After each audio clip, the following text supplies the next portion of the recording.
The only thing I can tell you is that Sarah had indeed changed. In your opinion, why would your mother remain in hiding over several weeks? You must leave me alone now. I have agreed to everything, even to... But you do realize your mother will have to accept the consequences of her acts. I hope that your search will prove successful and bring Sarah back to us soon. I'll be leaving now because whatever it is you're up to, I do not want to know. Since then, we have become one and the same. We have officially erased the identity of my sister Emma. Emily Hillsborough, the woman with two faces. Everyone seems to be a little unnecessarily heated. Don't forget where you are, please.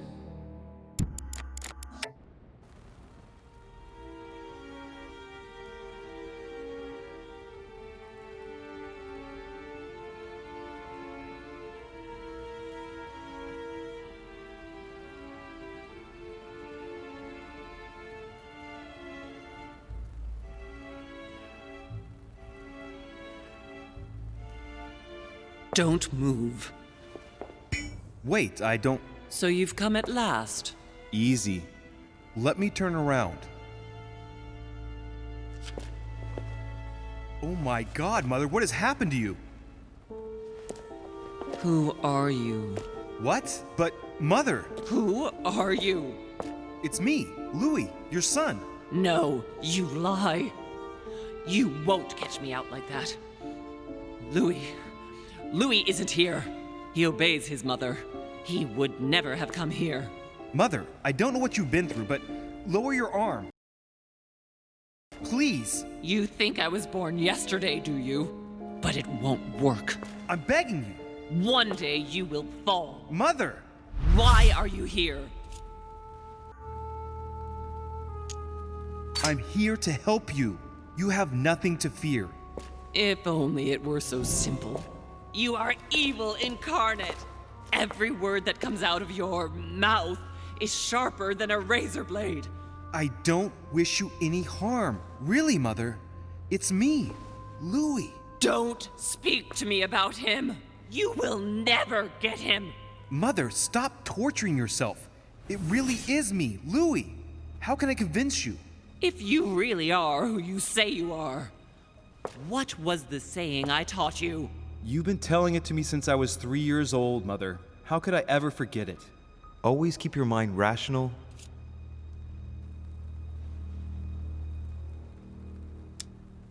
and open. You knew it. You are smart. You're getting me muddled up. Tell me, rather, whose place were we at when I told you I was coming here? Mother, I really am your son. You can't trick me. We were in Paris. We were investigating an art dealer. His name? I just told you, you can't trick me. His name was von Borchert. My God, everything is lost then. I refuse to believe it's really you, Louis. Otherwise, all this would be for nothing. Mother, I don't know what happened to you, but don't worry. Everything's going to be fine. I'm here for you and...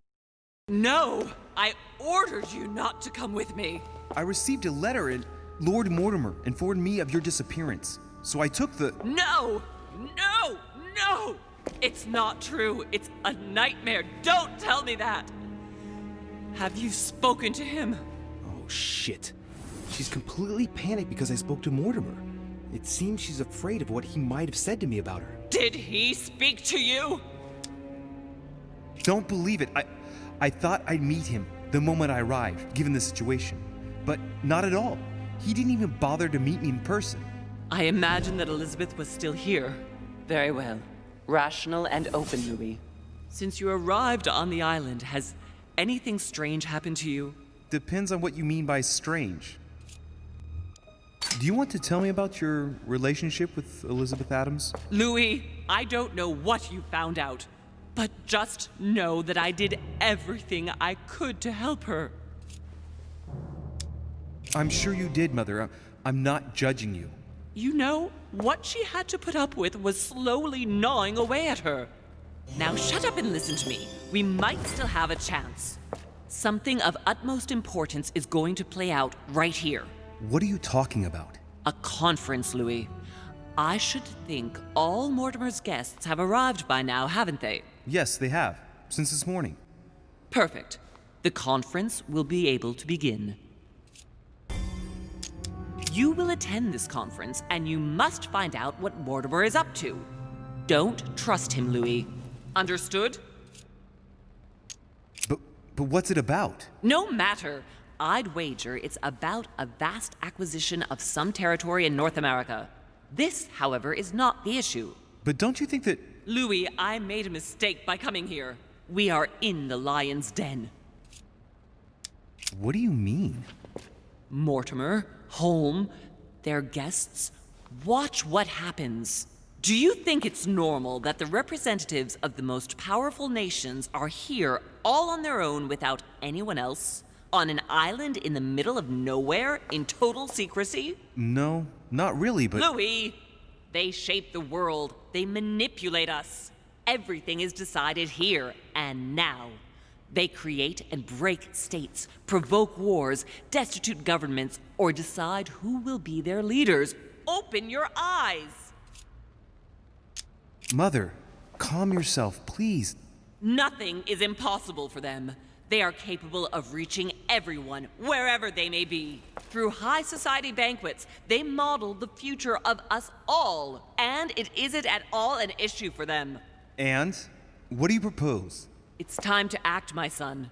You will go to this conference, and from the inside, you'll do everything you can to prevent Mortimer's plan from going ahead smoothly.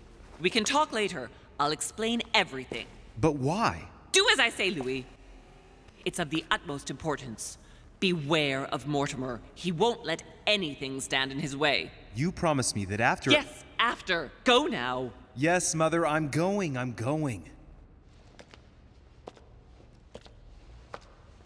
One more thing, Mother. Emily Hillsborough, Emma's sister, came to this island looking for her sister. She probably won't hesitate to take revenge and... It's the signal that the conference is starting, Louis. Don't be concerned about the Duchess. She's the last of our worries.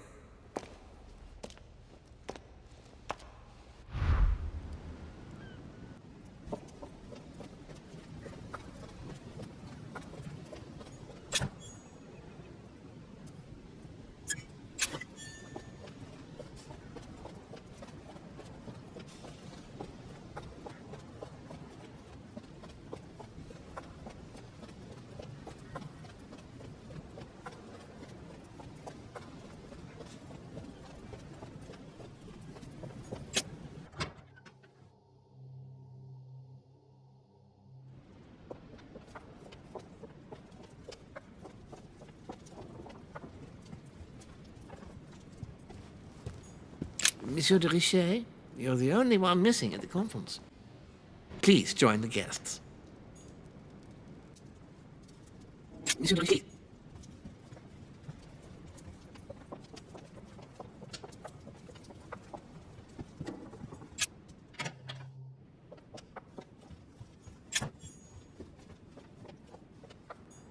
Monsieur de Richet, you are expected at the conference. Please take the door to your left to join the guests.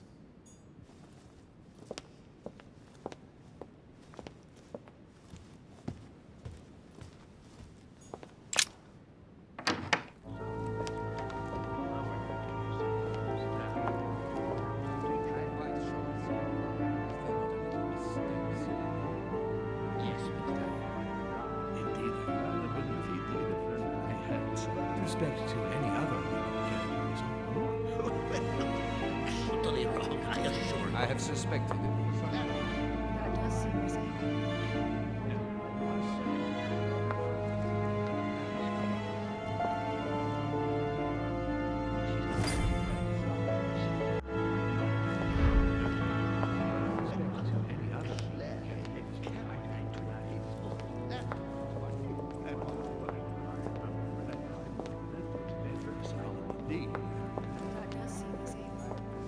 Amber. Come to nothing,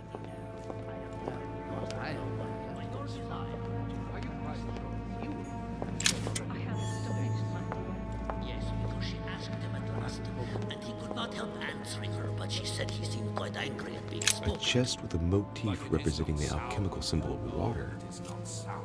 Your conjecture is totally wrong, I assure you. I have suspected it for some time, but now I am convinced. I have already told her so once, by your desire. Are you quite sure, sir? Is there not a little mistake somewhere? Yes, because she asked him at last, and he could not help answering her, but she said he seemed quite angry at being spoken to. But it is not sour. A Greek drachma.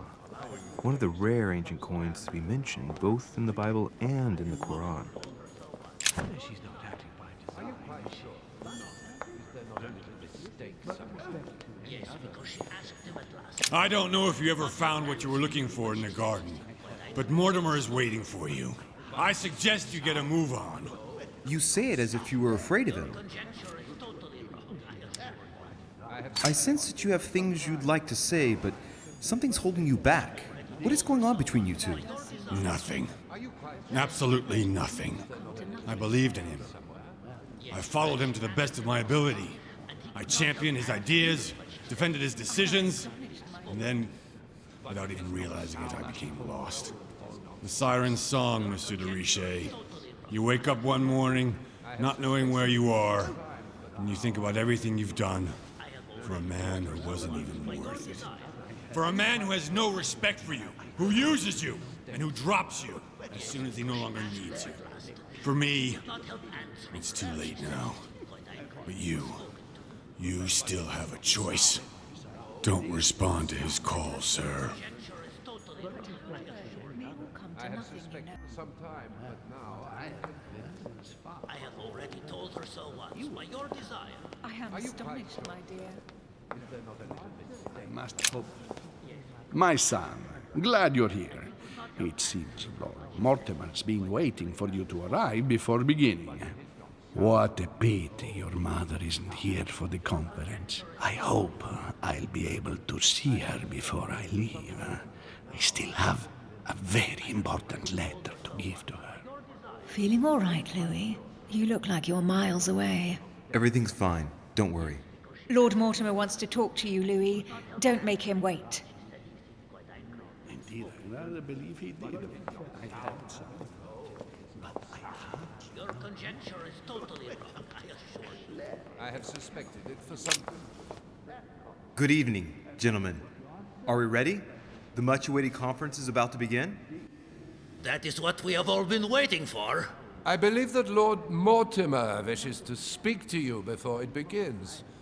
You should go and see him. Are you quite sure? Is there not a mistake somewhere? Yes, because she asked him at last, and he would not have answered.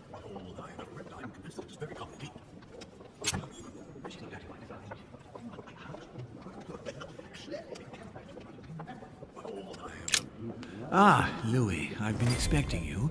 Thank you for joining us. We are about to begin our conference. Let me explain what is at stake. Thank you kindly, but what do you expect of me exactly? My mother's the one who's supposed to attend, not me. That is indeed what was initially intended. Unfortunately, she still hasn't been found, and my guests can't stay here indefinitely.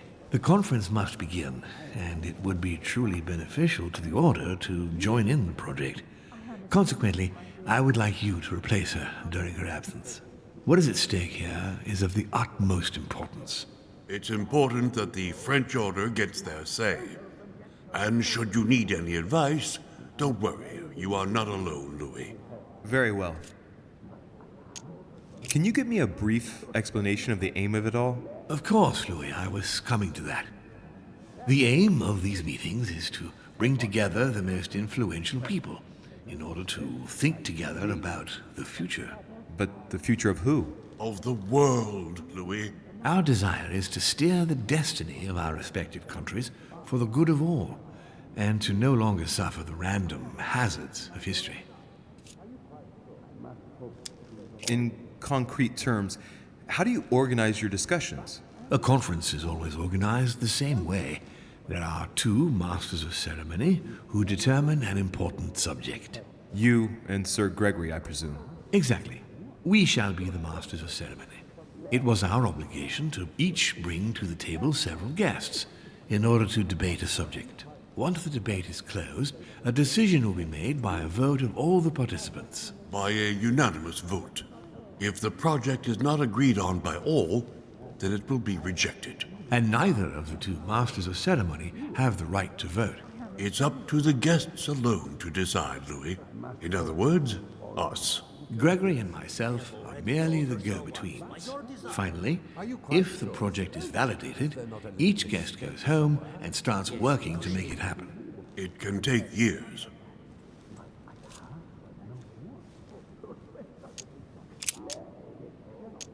How long have you been active?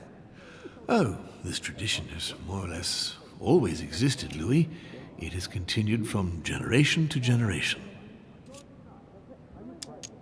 Do you often hold this kind of society dinner? In general, once a year, but in actual fact it tends to be events that dictate our gatherings. Can you give me an example of an event that was decided here before being implemented in the outside world? Well, take the French Revolution. It was decided right here 2 years before its implementation in France. Concerning the case of the French Revolution, I wasn't invited. But as far as the American Revolution is concerned, Louis, I can testify that we planned it 5 years before implementing it, for example.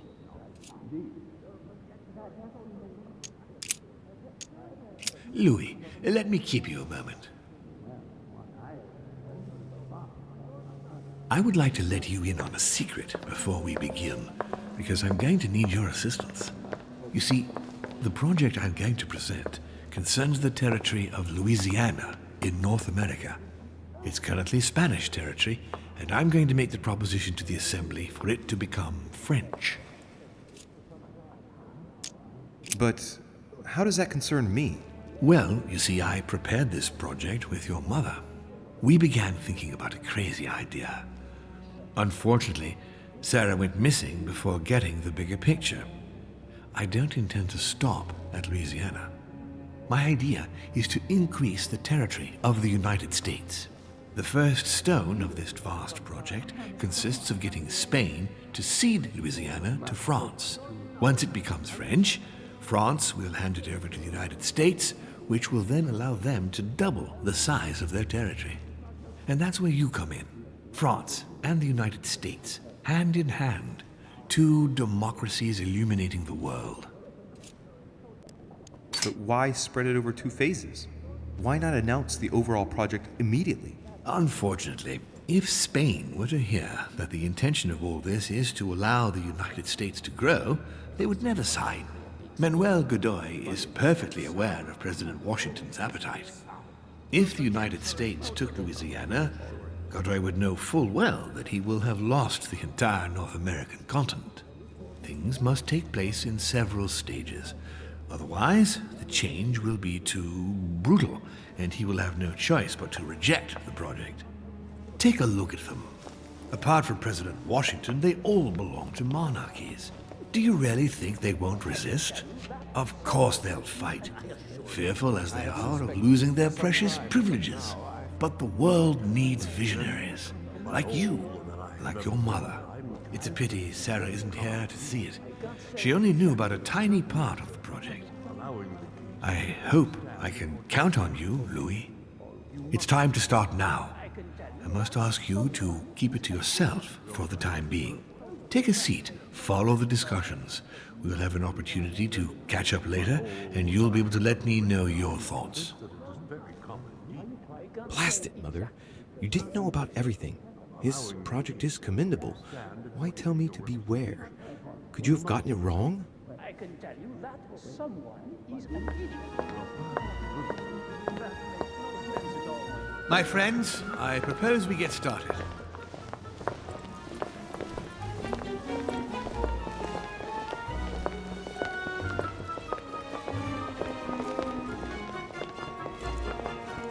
First of all, I would like to thank you for taking the time to come.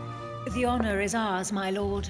As per our custom, here we are all together to discuss the face of tomorrow's world. Even though there may be certain tensions between our nations, I must ask you to keep an open mind. As Sarah de Richet is unable to be among us, please welcome Louis de Richet, who will represent the Golden Order and will vote on its behalf when the time comes. Welcome among us, Louis. Welcome, Monsieur. I hope he'll be more effective than his mother regarding the protection of the King of France. The Order has proved particularly inefficient. Come, Manuel, you're not going to spoil our visit. The Order's mission was not to protect King Louis XVI, as far as I am aware. We are talking about a king of divine blood, for goodness sake. It seemed obvious to me he needed protecting. If the Golden Order wants to pride itself on being an influential organization, it should have kept him alive. I'm sorry about the fate of the King of France, Duke Manuel. However, I'm surprised at your remark. How can a man like me have changed the course of things where a man like you, powerful, capable of influencing international politics, was unable to do any better? Perhaps we may begin, Lord Mortimer. Certainly. I have a dream that our nations will continue to support each other, more now than ever before. A dream that, for the sake of common good, we will do what it takes to ensure stability in the modern world. I have a dream that we shall lead by example and ensure that the American territory may remain in peace. Thank you for the thought, Lord Mortimer, but I don't see where you're leading. I'm coming to it, Mr. President. I need not remind you that North America is currently divided between the United States on the east coast and Spain, which occupies the remaining 2/3 of the continent.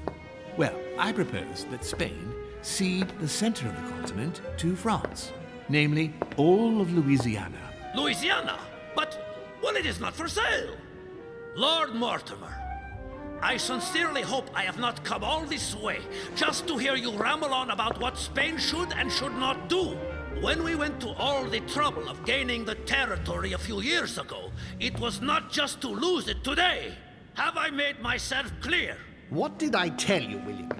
You speak of union, and yet here you are, about to tear us apart. Duke Manuel, I perfectly understand you. But rest assured, you will soon adore my proposition. You shall see. Well, since you give me the choice, my good fellow, allow me to doubt it. However, I am impatient to hear what Spain could possibly gain from the sale of Louisiana. I never spoke of a sale, my good fellow. What? But I do not understand. There is one more territory left to conquer, if I'm not mistaken, in the northwest. It is, of course, occupied by your notorious Indians, but... We shall soon be rid of the savages, so that is not a question. Duke, these savages, as you call them, were there before you. They are on their homeland. As much as the black people of Africa, Monsieur de Richet. That does not stop your dear France from massacring them and sending them like cattle to Mr. Washington's cotton plantations to provide him with cheap labor. So you keep your morals to yourself, if you please. Senor, I would not like to be associated with that. The subject of black slaves in the United States of America is a complex subject, which we shall resolve at a future date. Senor Godoy, you must know that France will soon ban these barbaric practices. Oh, do not get on your high horse, Monsieur Frenchman. The only reason why France has ceased trading in slaves is because of the commercial blockade that Great Britain has imposed against you. The instant the shipping lanes have been restored, France will again treat these people like cattle. Come now, my friends, let us not digress. Anyway, these primitive people have no souls, Louis. We bring the good word to them in order to save them. You'll see. Colonization brings with it many benefits, too. Excuse me, if you don't mind, Your Eminence, I shall continue. Duke Manuel, I believe that Spain should cede Louisiana to France free of charge. This is utterly grotesque, Lord Mortimer. What a strange example you set for your young protégé. Isn't that so, Monsieur de Richet? Do you understand anything of this proposition? If I were you, Senor Godoy, I would think twice before stirring up a scandal. I beg your pardon? Given the size of your colonies, you won't be able to keep them for long. A number of countries are eyeing them as we speak. The United States would have no trouble taking them. For all intents and purposes, you have no army in place. By wanting to keep everything, you risk losing it all, especially your colonies in South America, which are far more valuable to you. That is indeed the danger, Duke Manuel. If it comes to war over Louisiana, you will lose. And probably a good deal more than you now imagine. Young man, you are indeed a dark horse, aren't you? I must say, William, I find your project mostly disfavors me. I thought you were my friend. And I am, Mr. President. That is why I'm doing everything in my power to calm your expansionist fervor. France, in Louisiana, should persuade you not to attempt anything to take the territory by force. Louisiana is a vast wetland where you would needlessly lose most of your troops. It would weaken you and offer certain nations the perfect opportunity to take back your famous United States. I am protecting you from yourself, George. Trust me. I understand. But with friends like you, sir, I certainly don't need any more enemies. I hope you know what you're doing.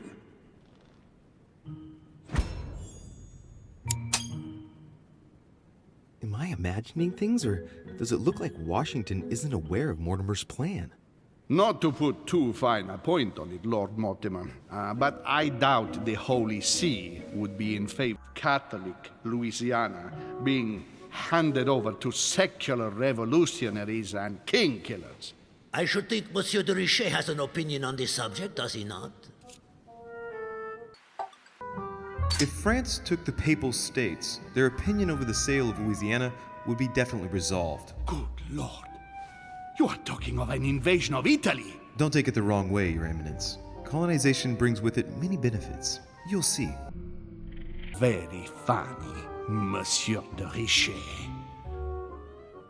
Mi auguro che insegnerete l'educazione a questo giovanotto presuntuoso, Sir Gregory.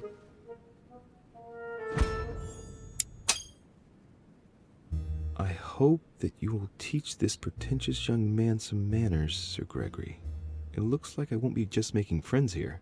In any case, my lord, I doubt the English crown will agree. Ich versichere Ihnen, Emily, nie Preußen wird diese Vereinbarung akzeptieren.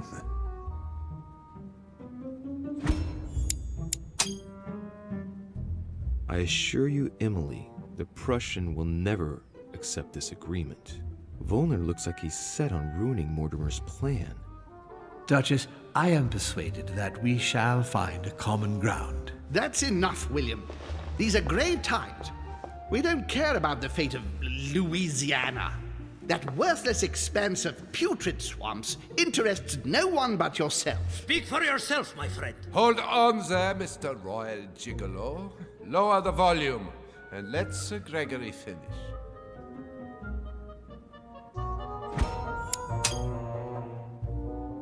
Home, Godoy, and now Volner? Mortimer's adversaries are ready to tear each other to pieces, and he takes a malicious pleasure in watching it happen. How dare you! Gentlemen, let us try to remain calm. There you are, William. See where your projects have taken us, as per usual. Chaos! That's enough. I'm tired. We shall continue this discussion tomorrow, but please be aware that your project will never be ratified. Those who are opposed to this project, follow me.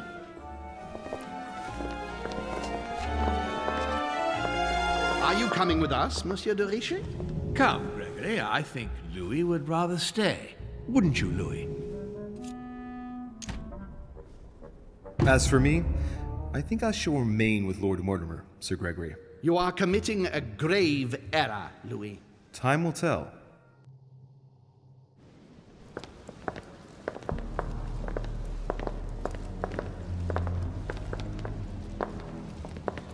My friends, I would like to thank you for staying. Good God, William. What is this I hear about you reinforcing military power in Louisiana? I have no interest in having France for a neighbor, and you know that very well. Calm down, George. Louis, explain our plan to Mr. Washington, please. You see, Mr. President, Lord Mortimer anticipates that once France obtains Louisiana, they will cede it to you. What do you mean? To us? The United States? You heard right. But President Washington, the United States will double in size. By what miracle have you... You need to expand, George. You and France are the two major democracies in the modern world. It is necessary that you both become superpowers. Are you really going to sponsor democracy throughout the world? Of course, Monsieur Peru. That's why I don't want Spain to get too attached to those weapons. Please continue, Louis. Explain my vision to Mr. President.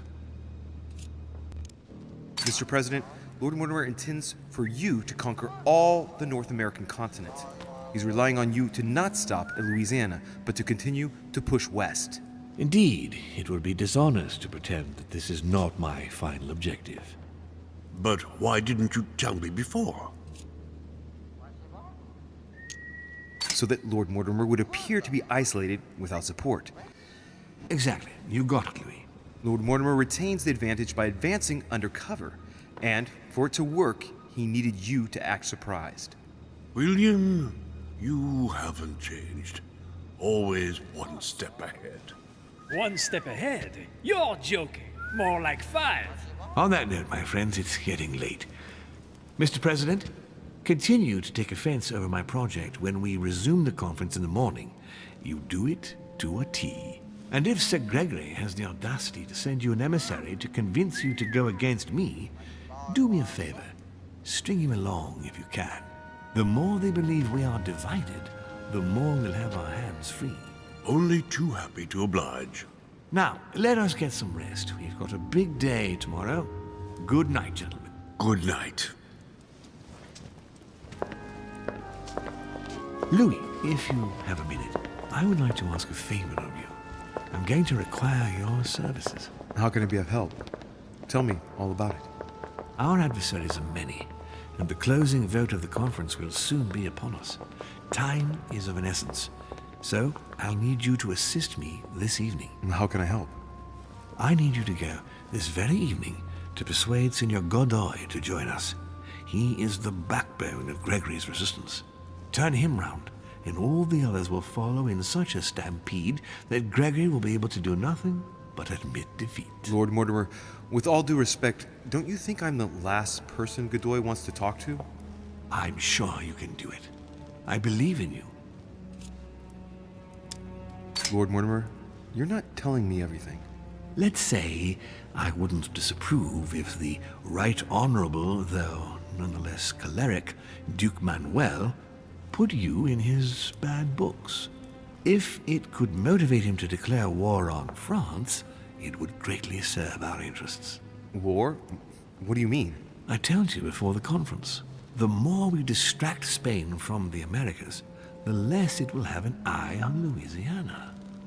But all the same, we're talking about a war in Europe. Don't worry. That's why Mr. Bonaparte is with us. I am convinced we'll be perfectly capable of managing the conflict. And Signor Godoy is not a great soldier. He will not commit Spain to a long war that he won't be capable of managing. I'll go straight away. Thank you, my boy. And get some rest afterwards. Big day tomorrow.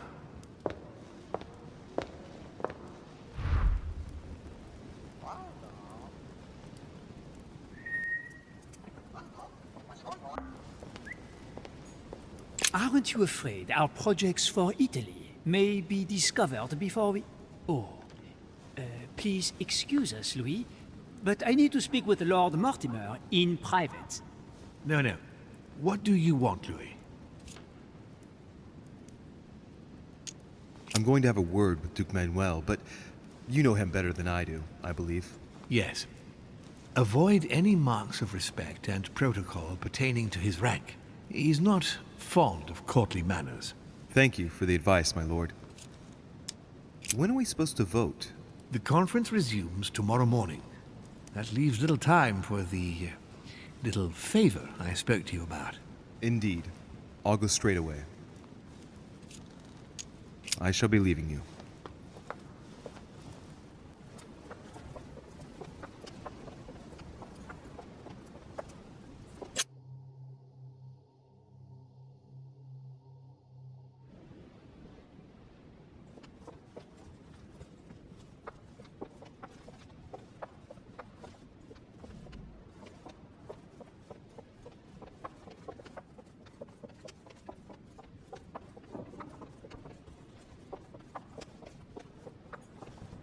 Hey, Peru's name tag's fallen off, and his door's ajar.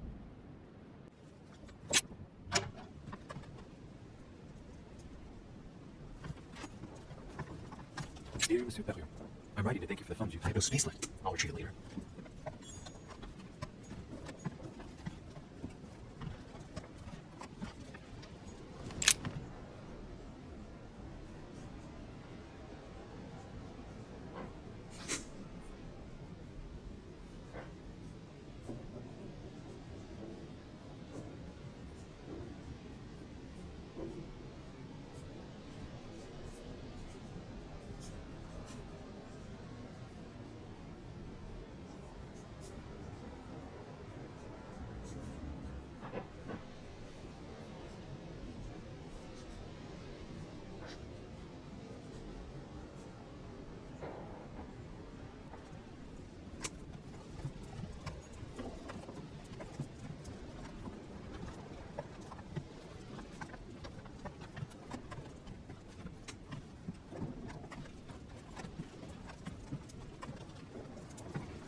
Leave me, de Richet. I don't feel like talking. Are you gonna keep sticking to me like glue? Hell's bells, I don't deserve this. There's nothing you can do for me. What's going on? Maybe I can help. Not anymore, you can't. Not against him. But thanks for the offer. Who are you talking about? You know very well. Lord Mortimer? You talk as if you were in danger, monsieur. Has he threatened you in any way? I'm done for, Monsieur de Richet. I played with the devil, and I lost. Are you afraid for your daughter? What are you? Be careful, de Richet. Be very careful what you're about to say if you don't want to go flying off the balcony!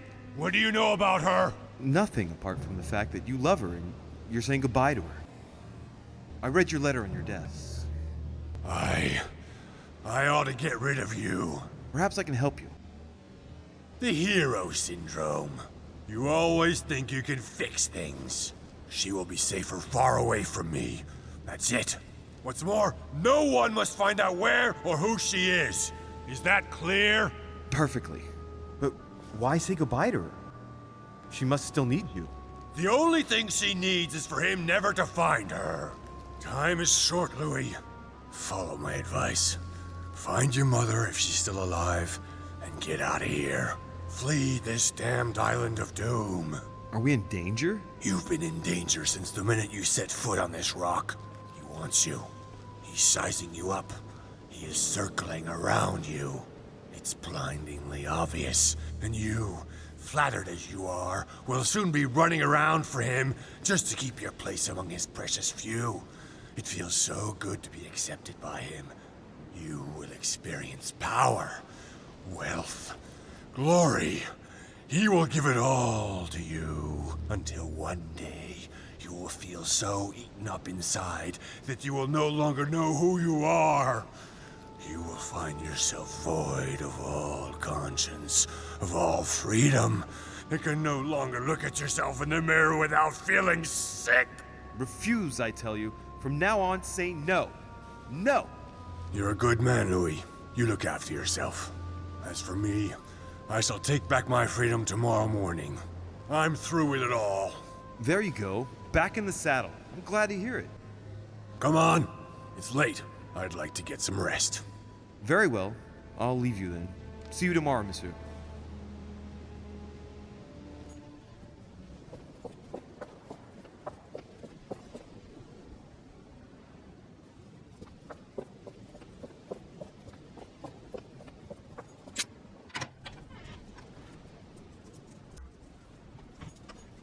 My dear son, I'm writing.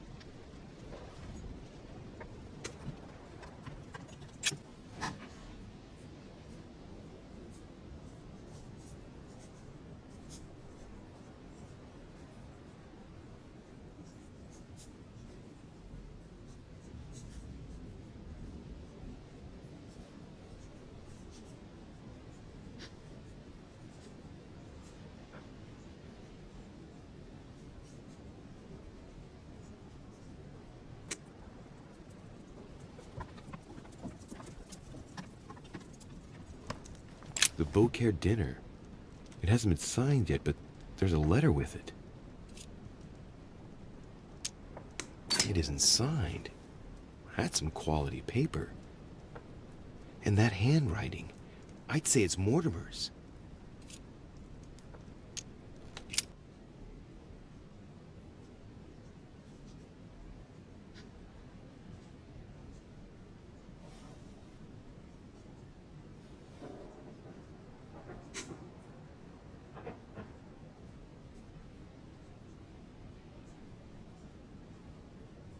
So, Bonaparte is going to publish a book that he didn't write. That crafty little rascal.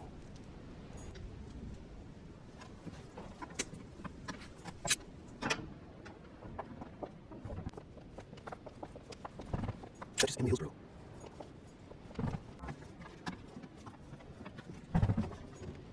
Duke Manuel Godoy. Ah, Monsieur de Richet. You wouldn't have seen Duke Manuel by any chance, would you? I was going to ask you the same question. I wanted to speak to him, but no one will open the door. I'm not sure he's in there. If I want to pass through, I'll have to get Volner out of the way.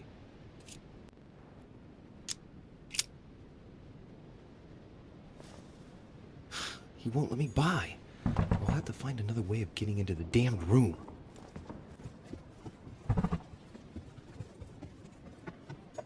That's me. Signor, His Eminence Cardinal Piaggi.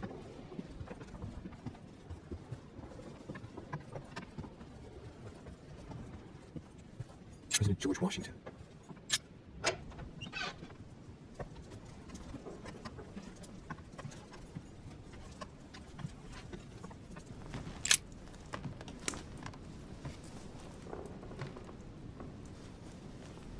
Locked.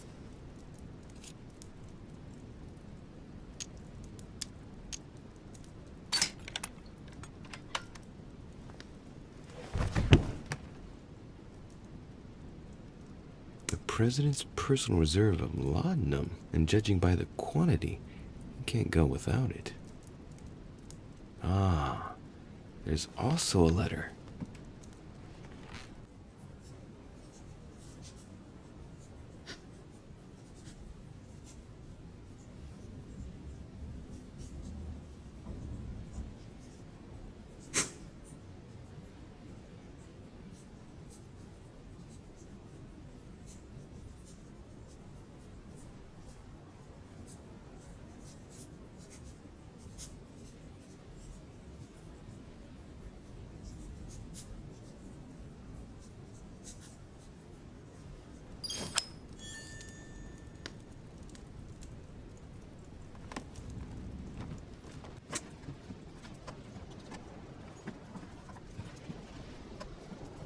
My dear George, I'd like to...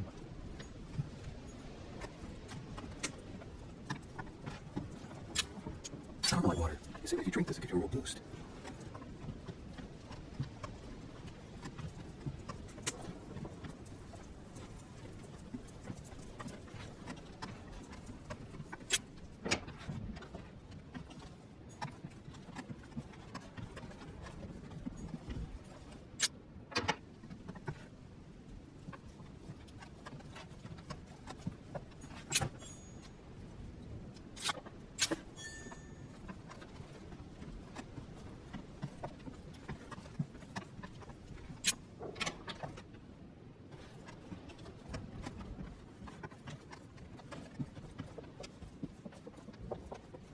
Monsieur Johann van Volner.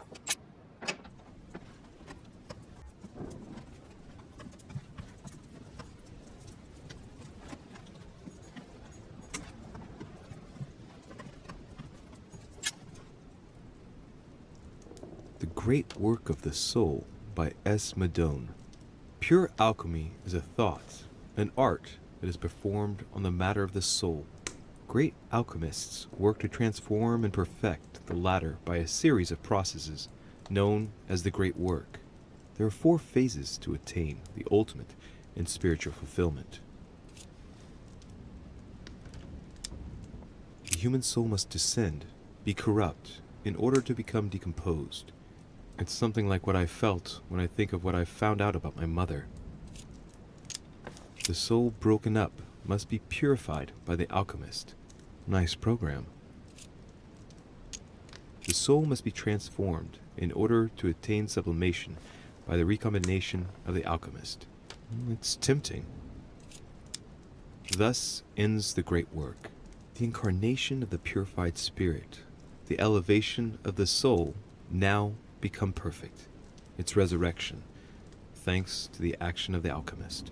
Except if the alchemist has bad intentions, then it's called manipulation. Very metaphorical as occult theories go. The human spirit being the prima materia of the alchemist.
Ah, Monsieur de Richet.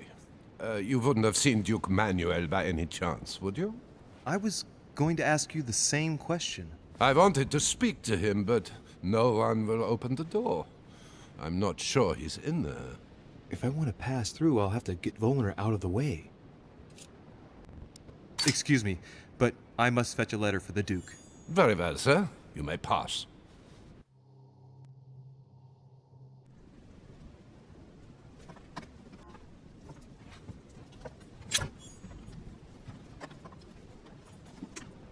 Mary Louise of Parma. How ironic having a painting of the Queen of Spain in one's room, my Lord Duke. It looks like someone's hidden something on the back of this painting. It's a letter. Of course, it's written in Spanish. And it reeks of lavender. Well, well, Monsieur Godoy. You seem very interested in hiding this letter. Another secret romance, I presume? So, let's see what it says.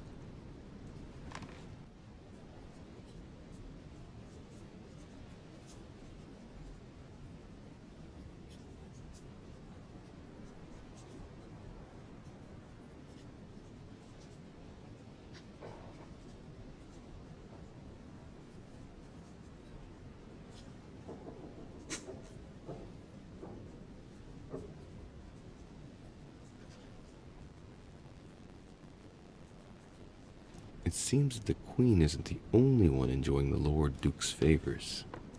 If the Queen found out, it would cost him dearly. I'll keep it with me. You never know.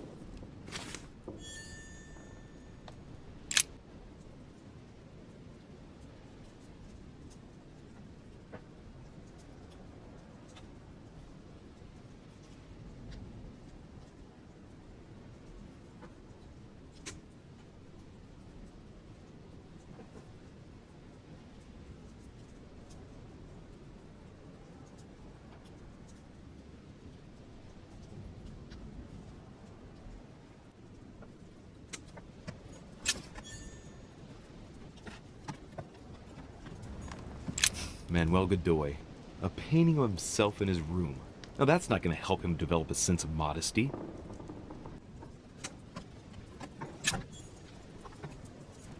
The Kiss of Judas, painted by Caravaggio. This is how Judas pointed out Christ to the Roman soldiers. Can you imagine a worse betrayal? Don Quixote. Talking without thinking is like shooting without taking aim. I'm gonna have to think about that one. Prometheus. Punished for stealing fire from the gods and giving it to man.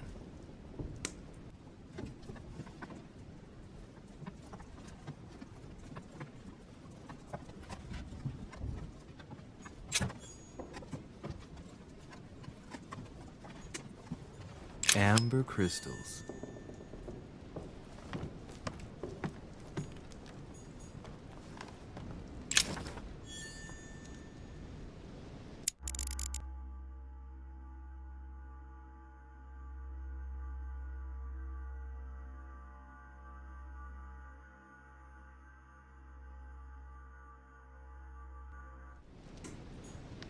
Maria Louisa of Parma. Although not Godoy's true love, the Queen is his benefactress according to some people.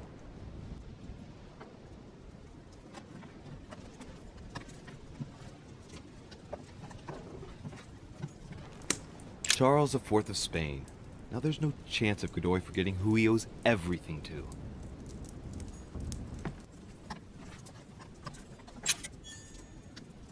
Brutus and his companions taking an oath to kill Caesar.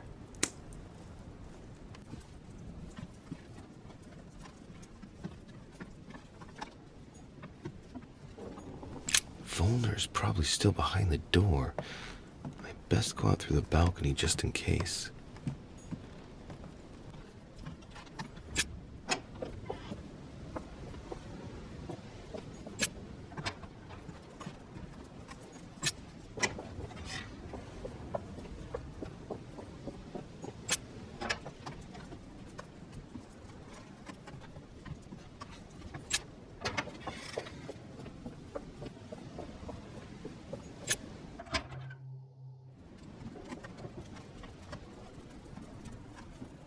Oui, monsieur le Vichet.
Duke Manuel?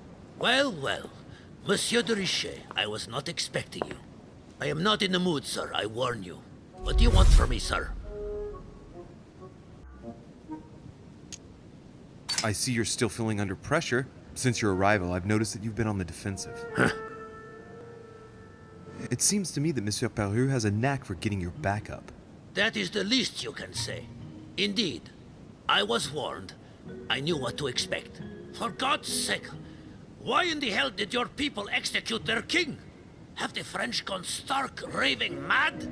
There are nothing but monarchies in power in Europe. They will all come crashing down on you. We shall see. It might, well, turn out to be the opposite. You certainly do not lack for audacity, young man. Just tell me one thing, monsieur. Why did you side with Mortimer? He is alone, isolated. The United States can do nothing to help you, and France is surrounded by over 10 countries just waiting for the word to pounce. Really? I do not see why you choose Mortimer. The Golden Order, my friend. The Order is everywhere. We come from France. We are President of the United States, England, and many other countries. We have ambitions and the means to carry them out. You'll see, once all hell breaks out and your English support starts to fade away. The Order is an international organization. It matters little what governments do. Otherwise, why would Mortimer have gone to the trouble of inviting my mother? If you are right, Sir Gregory has got it all wrong. Tell me, do you really believe Spain has any interest in ceding Louisiana to France? First of all, the question is to know what Louisiana can be used for. We agree that today, all it brings you is death. Every day, a few more Spaniards die far from their birthplace. I cannot deny that Louisiana is a veritable quagmire. You have a point there. Tell me one last thing. What would I gain from all this? I'm sure that Lord Mortimer will be very appreciative. He's always supported those who have given him help. And you know well that he has every means to do so. That at least is true. Come on, you fool, give it up. You're trapped like a rat.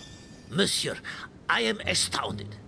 I did not think you capable, but you have succeeded. I will be more wary of you the next time. Nonetheless, if you can guarantee Lord Mortimer's support, then yes, you can count on my vote when the time comes. However, I expect you to be discreet with regard to my former partners, without which our agreement will become null and void. Of course, my Lord Duke. You can count on me. Lord Mortimer will be delighted to hear the news. I hope you know what you are getting into, Louis. I bid you good luck. Good night, my Lord Duke. See you tomorrow. Well, that's one thing out of the way. Only thing left to do is wait for the conference to resume tomorrow morning. Please, leave me, sir. From now on, no one must see us together.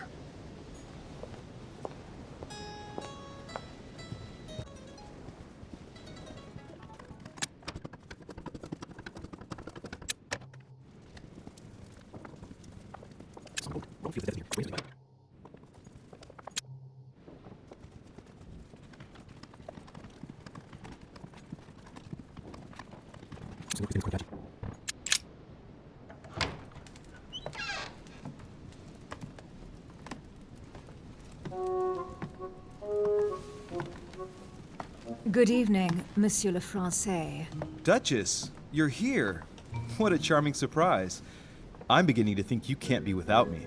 You have managed to penetrate my armor, sir. Am I disturbing you, perhaps?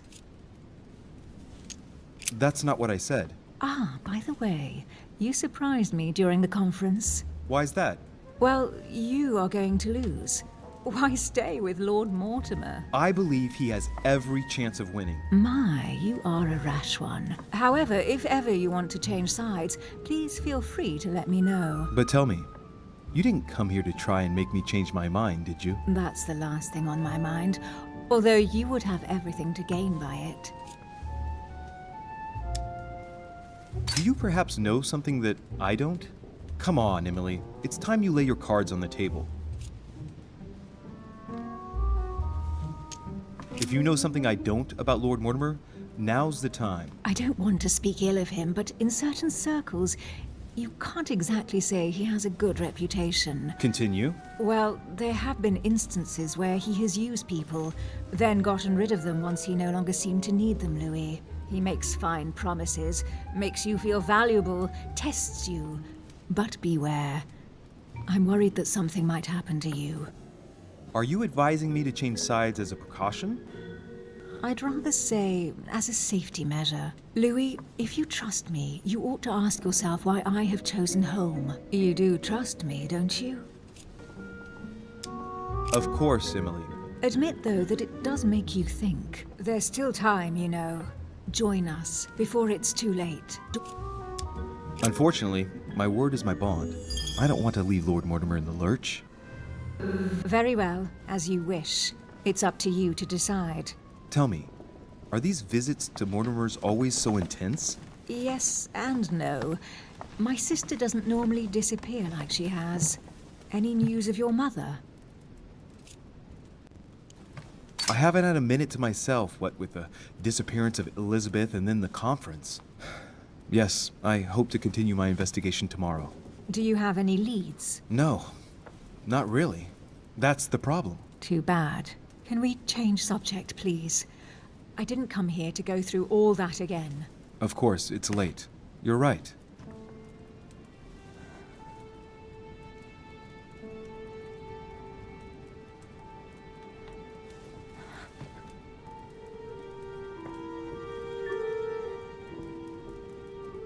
Come, Louis.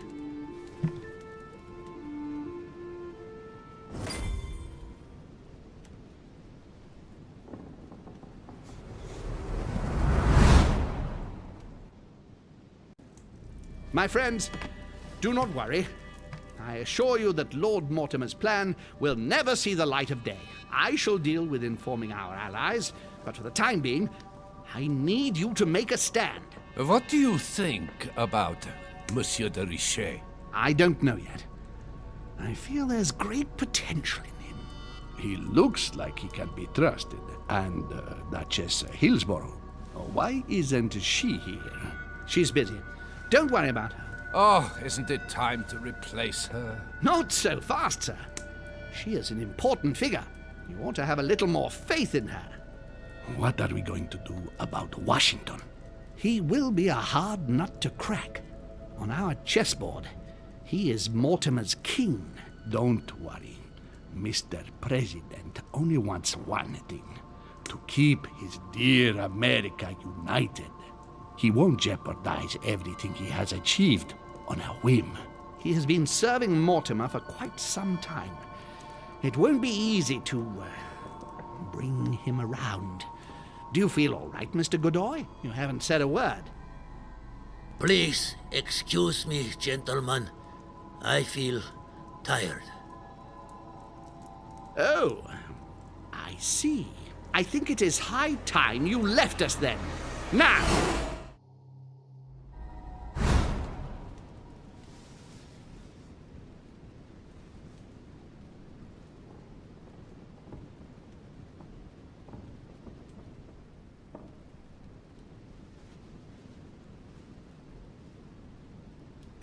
Emily? Emily? Are you there? Typical. There she goes again. What's with this habit of hers of taking off in the middle of the night?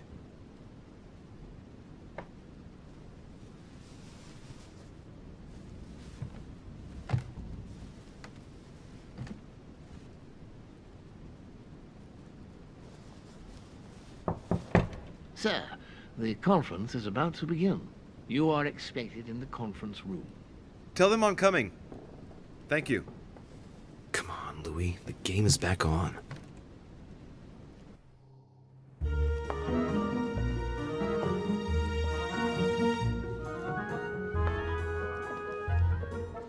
My friends, the conference is about to begin. Please excuse me if I troubled you last night with my project.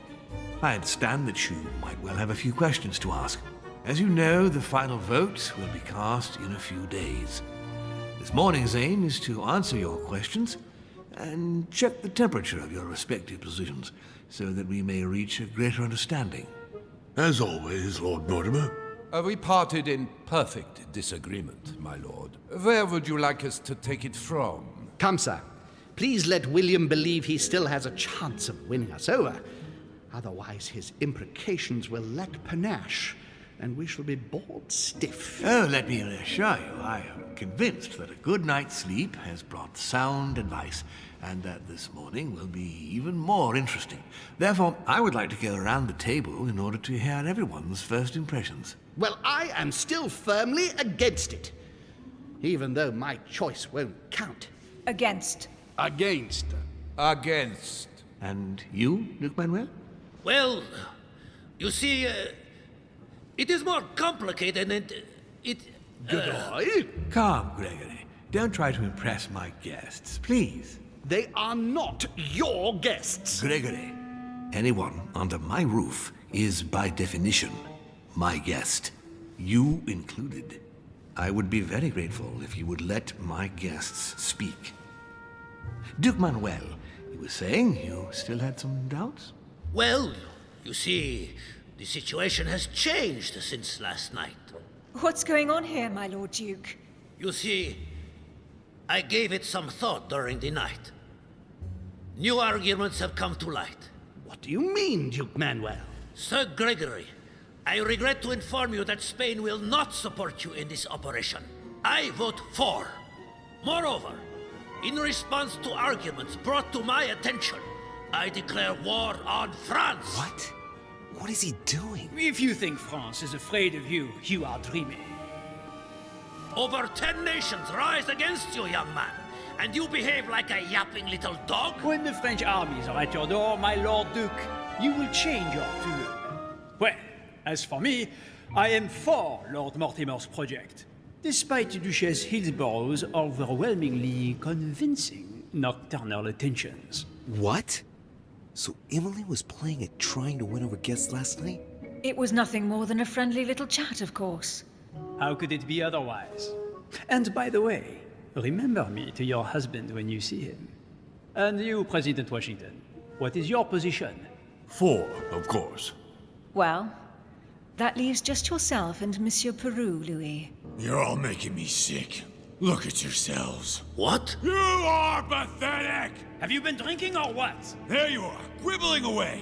My Lord Duke this, and Madame Duchess that. You know very well that we're nothing but puppets on a damn string. Jacques, really? Let's end the charade. It's over! Jacques. My lord, thank you for everything you've done for me over the years. But it didn't come for free. And now I see the price is too high to pay. I'll stop. Come, Jacques, we'll talk it over. No, I'm finished. I want my freedom back, my lord. I shall no longer work for you.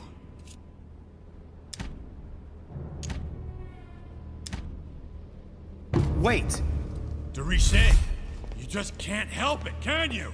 Stop trying to play the hero, man! Monsieur, I know I don't really know you, but you seem like a decent person. I have done so many horrible things! You blame yourself, I can see that. Everything's not lost. I don't want to do bad things anymore. You can take control of yourself again. You can fix whatever it is you've done. Do you really believe that? Of course, Jacques. You'll have all the time you need. I'm sure we can work things out. But you don't know him. Let's stay united, Jacques. He's nothing without us. Really? Trust me. This is not who you are. You're better than that. You don't know me. Yes, I do. I know you're no coward, so give me your weapon, please. But There's nothing to fear. I'm right here. I don't want him to talk to me. Don't worry, you're safe now, Jacques.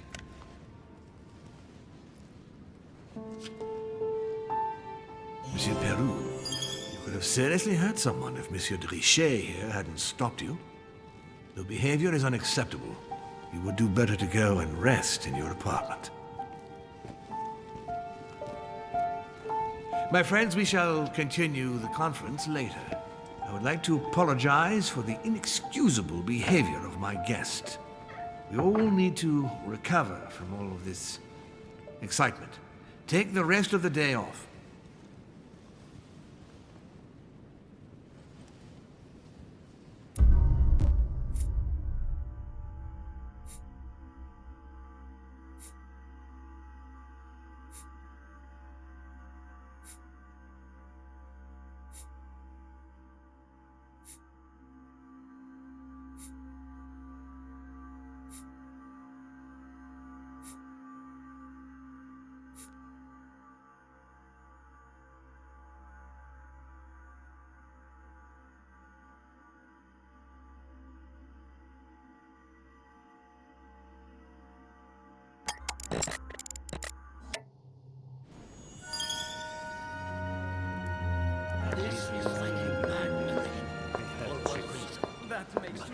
I don't understand.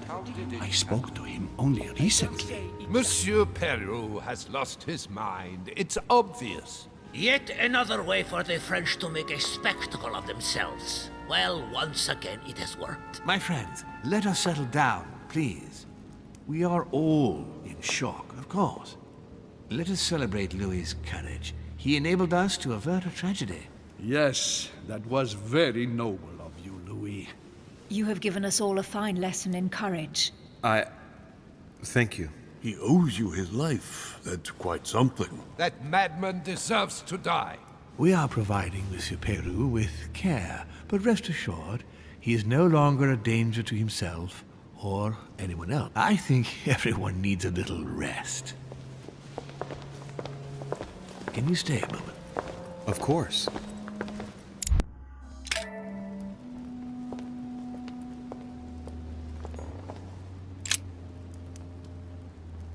Louis, I wanted to thank you personally.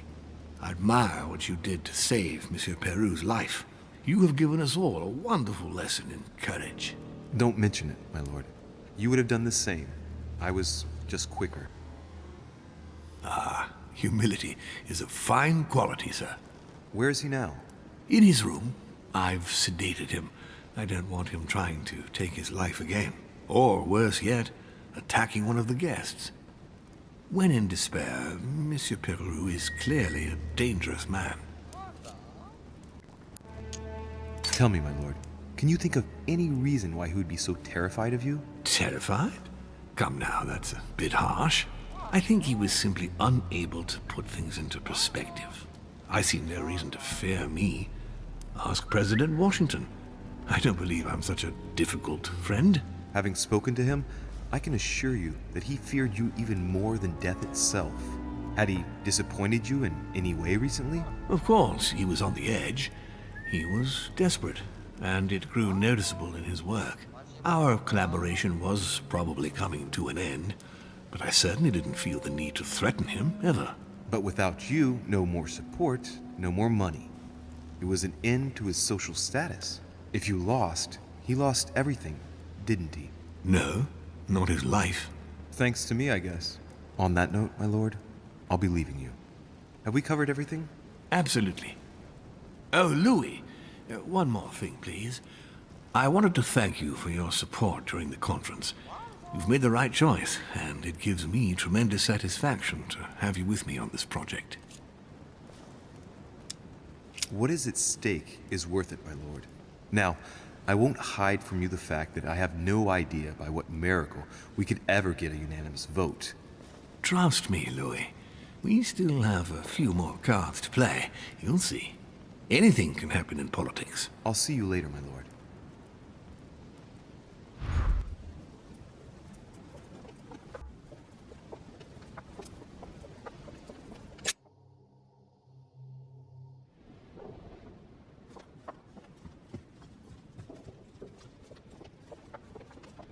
I already mentioned it yesterday. Either to you or to someone else. Impossible to tell with you people. Yes, sir. Your yes is not sufficient. Tell the others, for crying out loud. Remember to close my window once you've done my room. This isn't Corsica, you know. I'm freezing. Of course, sir. I'll see to it straight away. Good. Proceed. Yes, sir.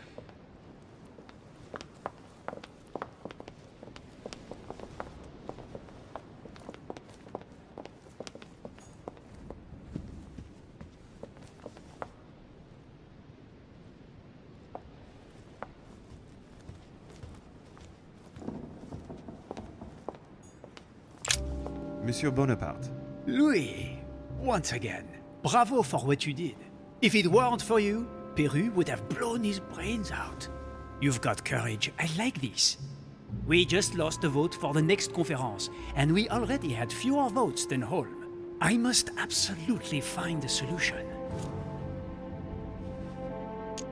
Excuse me, sir, but given recent events, I find it somewhat cavalier to return to your political preoccupations so quickly. Yes, I know. You must find me inhumane. But what can I do?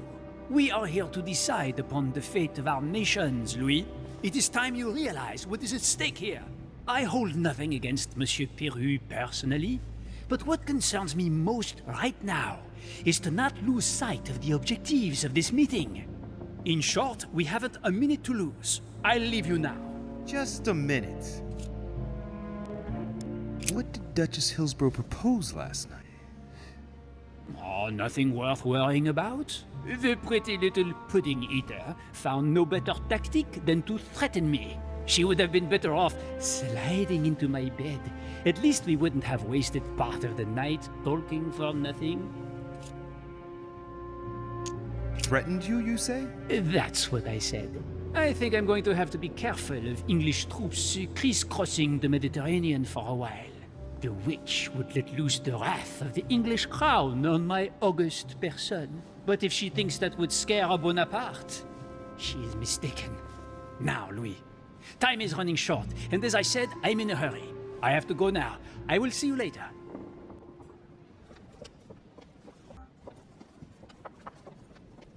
Monsieur Jacques Peru? Sorry, sir, but you cannot go through. We have very clear instructions from Lord Mortimer. Monsieur Peru must rest.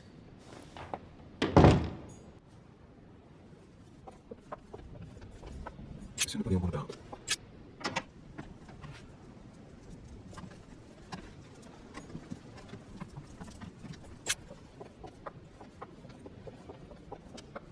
Duchess Emily Hillsborough.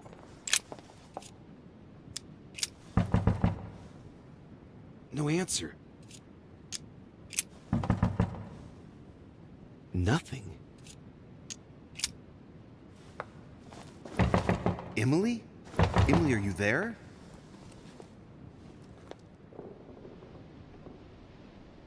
Emily! Yes. Louis, is that you? Yes, let me in. I'm sorry, Louis. I don't feel very well. I'll see you later. Are you sure everything's all right?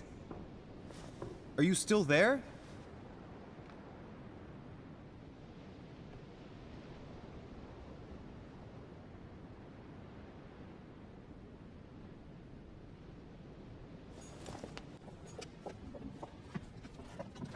Duke Manuel Godoy.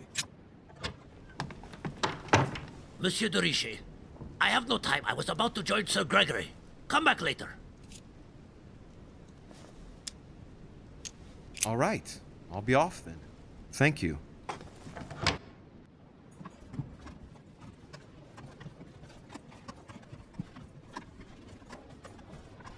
Monseigneur, His Eminence Cardinal Piaggi.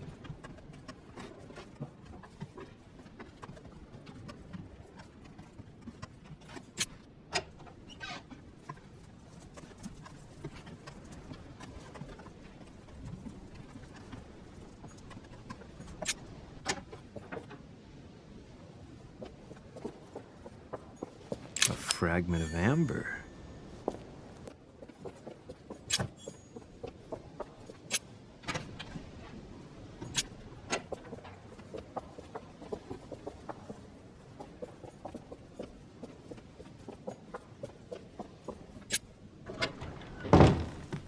What do you want from me, de Richet? Get on with it. I'm busy. As I was passing by your room, I wondered if you'd made any progress with your search for the Al-Azif. Do you remember our little discussion last time, de Richet? Indeed, I do. So, please go straight to hell and stop wasting my time. I wanted to speak to you about the conference. Listen, you chose your side. You had every possible reason to make the right choice, but you preferred to commit yourself to Mortimer. Good luck, because it's a lost battle. The subject is closed. Anything else? What a tragedy about Mr. Peru. Are you joking? That bonehead had it coming to him.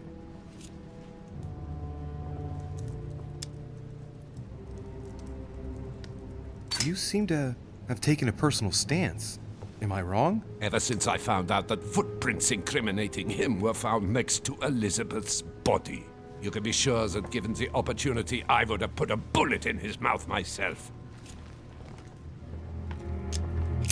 What a tragedy about Mr. Barreau. Are you joking? That... How can you say that? Ever since I found out that footprints incriminating him were found next to Elizabeth's body, you can be sure that given the Excuse me. This is the wrong room.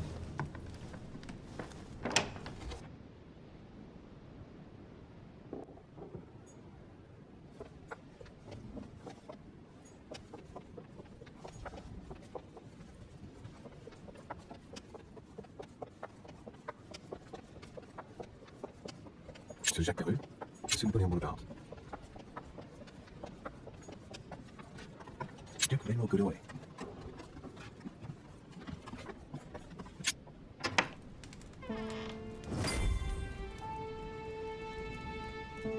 Next time, I'll listen to my mother. Not a day has gone by without something happening to me. What now?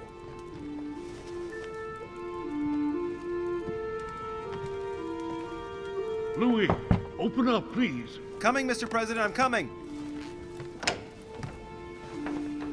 Louis. Ah, there you are at last. Yes, I just saw your mother. She was accompanied by Emily, and they both went into the Duchess's room. I tried to join them, but I was refused entry. Louis, this does not bode well. Oh, shit. Emily might want to avenge her sister. I must act quickly. You're right, Mr. President. Thank you.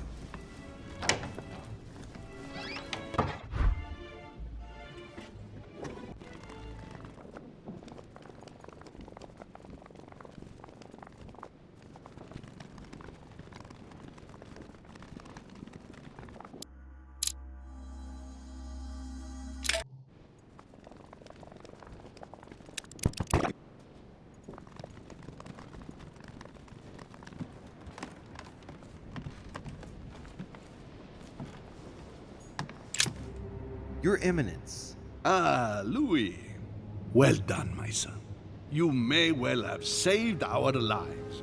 Who knows what that madman was capable of? It was a reflex reaction. And modest as well. Sarah would be proud of you. It's not going to help matters for Mortimer.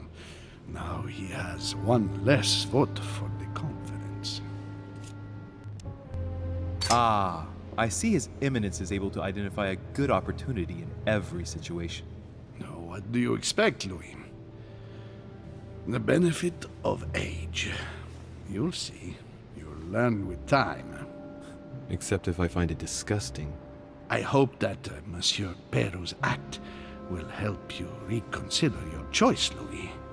Sincerely. See where his support for Lord Mortimer got him. Godoy betrayed you. He has turned his back on you and will follow Mortimer. What? Are you joking? You can always join us, Your Eminence. Don't be the butt of the joke. When all your so-called allies have changed sides without warning, you'll be a laughingstock. I don't know what you're talking about, Louis. Please excuse me, but I am tired. We shall resume our discussion later, perhaps. As you please, Your Eminence.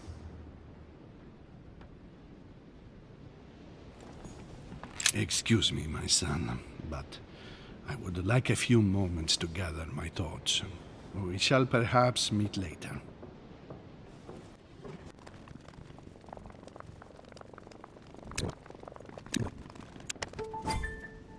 Next time, I'll listen to my mother. Louis! Ah, there you are at last. Yes, I just saw your mother. She was accompanied by Emily, and they both went into the Duchess's room. I tried... You're right.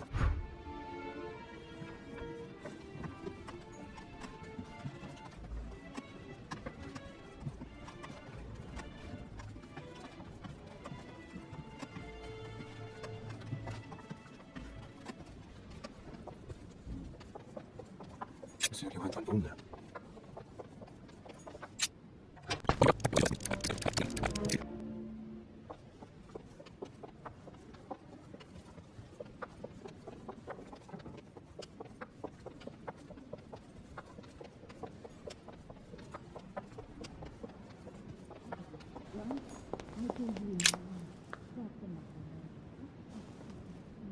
I do believe that's Emily's voice.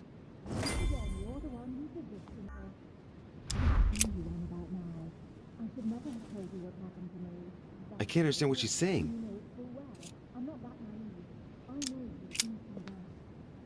Emily! Emily, are you there? Answer me! Emily!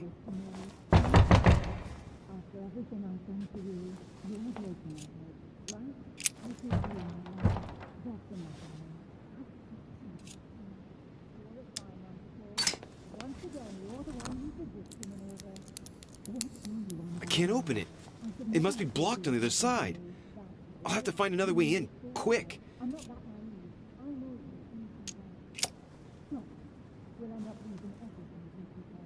I can't understand what she's saying.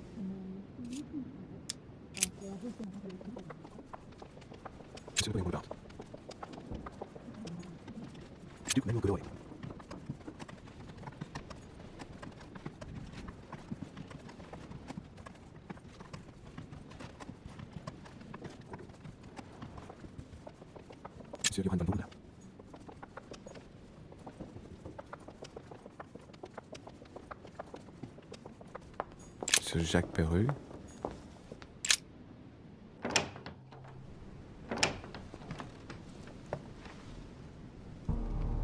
Come on, for Christ's sake, Peru. Wake up! De Richet, what do you want? Oh, great. He doesn't look inclined to let me pass. Get rid of him. Don't make me repeat myself, de Richet. What are you here for? You wouldn't be in cahoots with Peru by any chance now, would you? What am I doing here? I could ask you the same question. This isn't your room, as far as I know. Don't go trying one-upmanship with me. I have a very good reason to be here. Right. Find a way of getting rid of him, Louis. Otherwise, he won't leave you alone. I am persuaded that Mortimer has a secret room somewhere in the manor. If I'm here, it's obviously because Perrault must know where it is. But you might even know about it. Do you? Look, if Mortimer really has a secret room, you ought to try in his study, don't you think? Probably, yes. Anyhow, that's where I would have built one. I'll go and see in his study. But I'm warning you, de Richet. If you're taking me for a ride, I'll make you regret it. Right. That's one thing out of the way.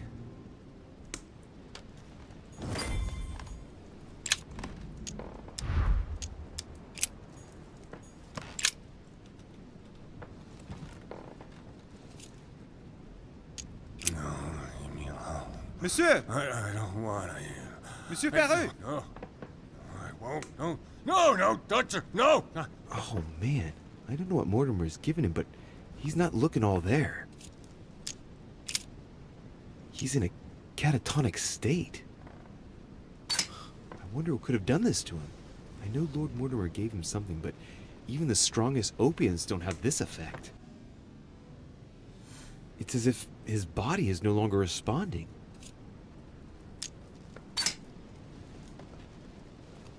Pupils totally dilated and unresponsive. Pulse extremely slow and faint. No reaction to any stimuli. It's the first time I've come across something like this. I don't even know how he's able to stay seated. I've seen patients after a major trauma before, but nothing like this. Mortimer has spared no effort to calm him down. Let's see what he has on him.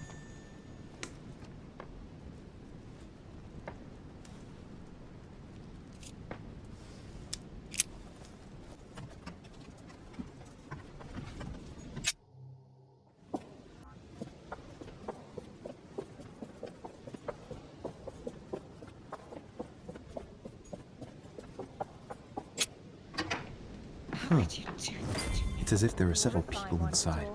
Once again, you're the one who's the victim of all this. What are you on about now? I should never have told you what happened to me. That's how it works, and you know it full What well. on I'm earth not is... that naive. You... Mother? How dare you do this to me? You can talk. After everything I've done for you. You are joking, I hope, right? I gave you my life. That's enough, Emma. Now that Louis is here, you will leave Sarah alone. Cease your revenge immediately. What? If you think you're going to... Louis, help me, I beg you. I can no longer reason with her. I am Emily. Quit playing games. What? Honestly, don't be ridiculous. No. I am Emily. You are wasting your time. Louis knows very well how to tell us apart. After everything we've been through together. Yes, well... Don't you dare bring him into this. This is between you and me. I ask for nothing more, so stop taking it out on Sarah. You pretty little bitch. How dare you? Now that I've told you everything, you want to take my place, do you? You are joking, I hope. I'm the one who told you everything that's been going on while you were away. Go on then. That's what you want, isn't it? You want to kill me. Go on then, shoot! After all the trouble I've gone through to find you. Go on. What are you waiting for? Here, Louis, take this. Wait, what's going... An entire life for this. Go on, shoot! Sorry, Louis, I can't shoot her. She's my sister. That's enough, Emma. Louis, out of the way. She's dangerous. Don't trust her. What are you trying to do? Louis, out of the way! I am not Emma! Come on, Louis, tell her who the real Emily is. Wait, That's right, Louis. I'm fed up with this little game. Tell him who the real Emily is. Why do these things always happen to me? Well, Louis, come on, you know how to tell us apart, right? Yes, but I'd like to ask you a few questions to make sure there's no doubt. Rational and open, Louis. Let's see. How can I tell them apart? Wait, I've got an idea. On the night of our arrival,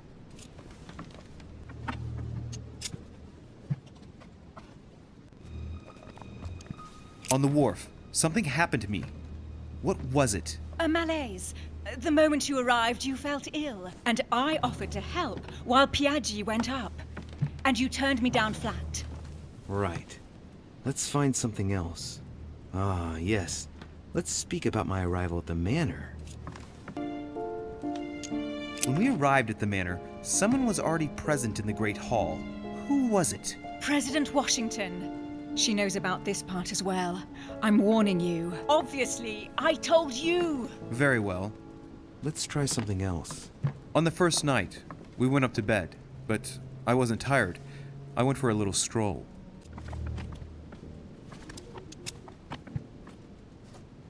Before going to bed, I went for a stroll. Did we speak to each other during that stroll? You must be mistaken. After going up to bed, I went straight to sleep. But she knows all that, Louis. I already told her. Don't think you're going to get away with this deception so easily. I can assure you, you're going to regret pretending to be me once Louis has exposed you. Right. I don't think I'll get very far like this. I'll have to find something better. Oh, I don't think I'll even wait until he's finished. Take it easy now. Are you mad, Louis? Lower your arm. I better act quickly if I don't want things to get out of hand. Come on, she's putting one over on you. Look at yourself for crying out loud. You were prepared to shoot me down.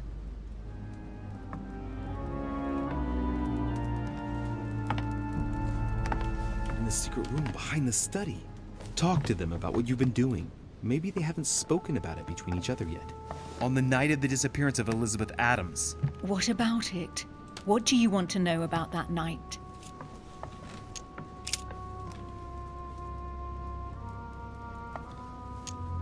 We found ourselves in Mortimer's secret gallery.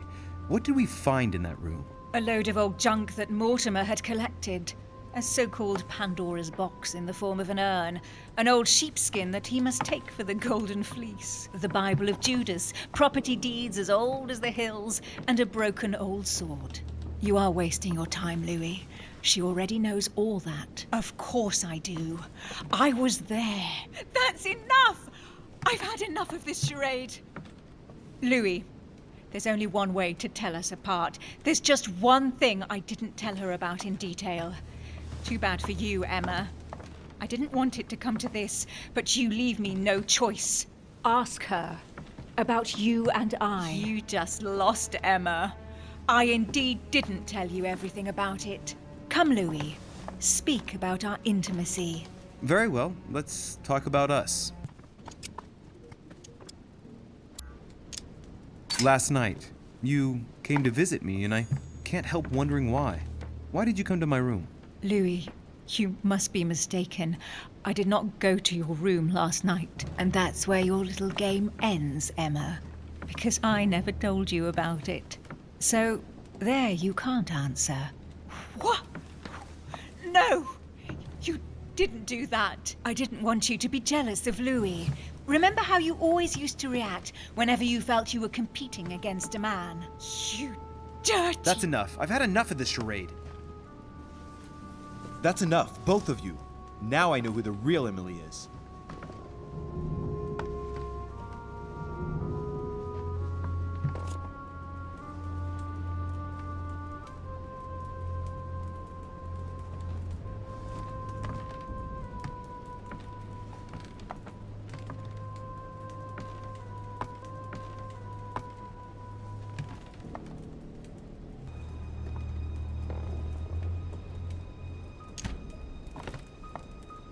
It's you, Emily. No, Louis! She is manipulating you!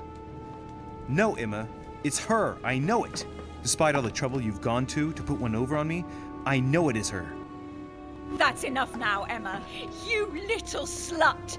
Don't think you are going to get away with this so easily. You are going to stop your little game right now. Never! I am Duchess Hills. No! Emily? I am the Duchess. But... You don't. Dear God, what have I done? See what you've done. See? Louis? Mother! What on earth is... Go away. You must go. Everyone is going to arrive. Louis, what's going on? Duchess? Is everything all right? Come on, Louis. There's nothing more you can do. But I... Leave us. Emily, what's going on? Mother, go to the crypt. I'll meet you there. I'll be waiting for you. Emily. Madam, I am coming in. It was bound to end like this, Louis. Let me stay with her. Please. Go. I'll cover you.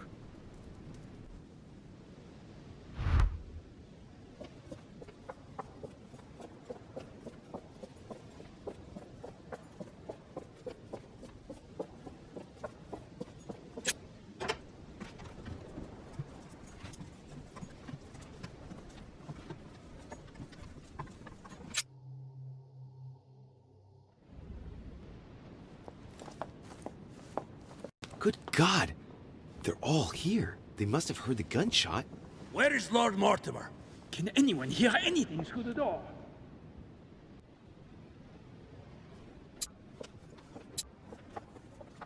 Did you hear that? I was not dreaming, was I? Certainly not, Duke Godoy. What's going on? Someone had the bang coming from the Duchess's room, and she isn't answering. Gentlemen, go back to your rooms. Go back to your rooms. I shall find out from Lord Mortimer what this is all about. Thank you.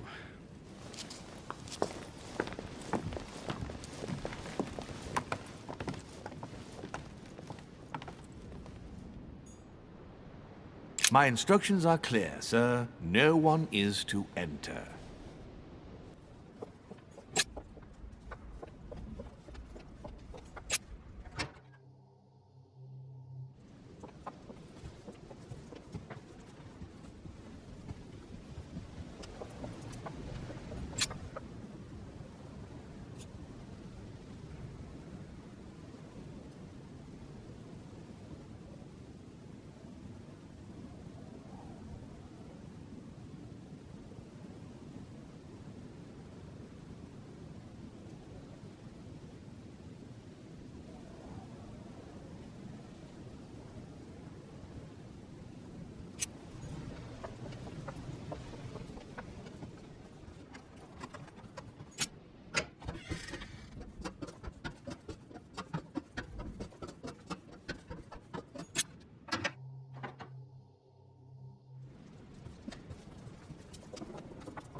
Louis! At last, there you are. Mother, wait, Come, we have to be quick. No, wait, Mother, Time is running out, Louis. First, we must... No! That's enough. I won't go a step further unless you explain to me what is going on here. I'm begging you. Talk to me.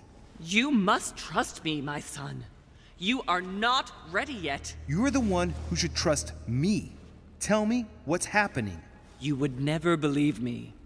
I came all the way here for you. Now I've found you. I'm ready, Mother. If only... Louis, I have always taught you to keep your mind open and rational. I know you are going to find this hard to believe, but what I am going to reveal to you is entirely true. Many years ago, I found out that demons really do live among us. I beg your pardon? And that they can influence our thoughts. Mother, listen to yourself. I know you're exhausted, but for crying out loud, listen to what you're saying. Demons? What next? An ancient monster with a head like an octopus? What do your demons look like? Have they got horns and a pointed tail? No, these are not creatures with billy goat's legs. Forget your Christian folklore. Imagine them more as parasitic spirits. They possess their hosts and direct them from inside. Parasitic spirits? Yes, they are capable of going from one body to another as they see fit. And 2 of them are present on this island. Right, so let me guess. Lord Mortimer and Sir Gregory, right? You felt it too? No, even if Home does look the part. But I don't know who else could do it, given that we're on their territory. Many years ago, well before you were born, I crossed paths with one of them. Since then, I've spent my life trying to find it again. When we recovered the Alizif, I was persuaded that von Burchard was working for this demon in one way or another. But I thought he would hand the book to a middleman during this conference. That's where I made an error that could well turn out to be fatal. The one who Burchard was meant to give the book to was none other than the demon in person, Mortimer. Not to mention that Home had sent Volner to get it for him. Home and Mortimer are demons? They both seem to disagree about many things, but I'll admit I never knew exactly why. There are many of them, Louis, not just those 2. Mother, have you any proof to support any of this? Of course, but you do too. You had everything laid out in front of you. Didn't you notice anything? Well, those property deeds across the world, all signed by the same hand, and over several centuries. I am proud of you, Louis. I found your notes, written in lemon juice. Where all eyes size you up. At one stage, I was so afraid of losing my mind that I noted everything down. Congratulations, Louis. Wait, please tell me you didn't open Pandora's box. The urn? Yes, I did. Why? Too bad. We'll deal with it later. I went beyond the nightmare, Mother. You understood the Masonic date. 1191. Of course! It was during that siege that the demon took possession of Sir Mortimer. They spent a whole night in conversation until the early hours of the morning. Mortimer had passed the test. He had charmed the demon, and so it chose him to be its host for centuries to come. But tell me, did you find his secret study? I did indeed. Did you see his maps of the world? He has contacts the world over. Yes, I've been developing the Golden Order across the world for many years, and I've never seen anyone with such influence. It's simply inhuman. I must admit, I found it difficult to understand how and why Mortimer didn't have a place in history. On the continent, Mortimer and Home are mere dandies who organize society balls. History forgets them with a disconcerting facility. No one speaks about them, and yet they whisper in the ears of kings and presidents. You mean the conference? How can you explain that someone manages to bring together so many important figures without anyone knowing? And without any security or personnel. Louis, I am proud of you. You came all this way. You found me. You have surpassed me. You taught me everything I know. Right. How did it all begin? I saw him! What do you mean you saw him? I was 20 years old. I was young and carefree. I traveled the world in search of adventure. In the Persian Gulf, we came across an ancient grimoire that became unlocked. Composed of 7 parts, each one was a book in itself, set in a sort of metal armor that structured the whole thing. When all the volumes were brought together, they formed a single book. On my return to Paris, I set to studying these pages. I spent all my days and nights studying them. Oh, I can imagine you doing that. But the writing was in a language I had never seen before, developed well before Sumerian, in my opinion. So I got the idea to form a small occult circle composed of all the major names in the occult world to see if anyone else could crack it. And you found no one. And I found someone, Louis. I found him. Or rather, he found me. He was young, charismatic. He was flamboyant. You mean Mortimer? He was a veritable mine of knowledge. I showed him the book, and he was able to decipher a few passages. We spent several months together studying the pages. He was already old in those days, wasn't he? So you recognized him when you arrived on the island, right? No, he wasn't in that body. But I know it was him. I swear it was him. The way he spoke, his posture, a few of his intonations, his mannerisms. Wait a minute. You were talking about 60 years ago. I've lost the thread. Yes, sorry. He helped me understand certain passages until I realized that he only translated a few parts for me. But I had aroused his interest. It was too late. How so? I mean to say he manipulated me. He used me, and in the end, he stole the book with all its secrets. Did he ever go to your place? Not once. At least I don't think so. But before disappearing, he proposed a pact between us. He proposed that I follow him and let him teach me, allow him to bring me up. And you refused, of course. Why, naturally, Louis. You don't make deals with the devil. After that, I spent my whole life looking for him. 3 years later, in Berlin, I just missed him. In London, I lost 6 members of the order in a chase. In 1741, in Tunisia, I found a sect of fanatics who had crossed paths with him once. 1741, in Poland. 1749, in India. 8 years ago in Venice. We agreed never to speak about what happened in Venice, Louis. You agreed, and that was before you spoke to me about demons. Wait, the baby we delivered, you and me, that night in Venice, did he have anything to do with Lord Mortimer? The child was his son.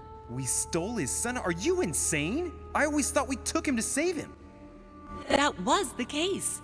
It was precisely to save him from his father. Need I remind you the mother died during childbirth? What became of the child? Later. For the moment, that is not the key issue here. Once we found the Al-Azif in Paris, I followed von Borchart's trail here. I didn't think it would lead me straight to the demon. It was careless of me. He toyed with me for a few days, until I caught on, until I saw him as he was. But he had no intention of letting me leave. We are all his pawns, Louis, and if we don't want to spend the rest of our lives turning round in circles here, we must absolutely get off this island. All right, can we move on? Wait a minute, one last thing. What did you negotiate about the Al-Azif with Volner? Absolutely nothing. I managed to pull the wool over his eyes until I found a way to flee. I want to know what happened with Elizabeth Adams. Louis, we haven't time for those details. I'm sorry, Mother, but I want to know. She was one of the receptacles for these monsters. I met her parents when she was born. One of the demons got inside her. The demon used her to spy on her father, John Adams. He is one of the founding fathers and vice president of the United States, you know. Mortimer possessed her? No, I don't think it was Mortimer.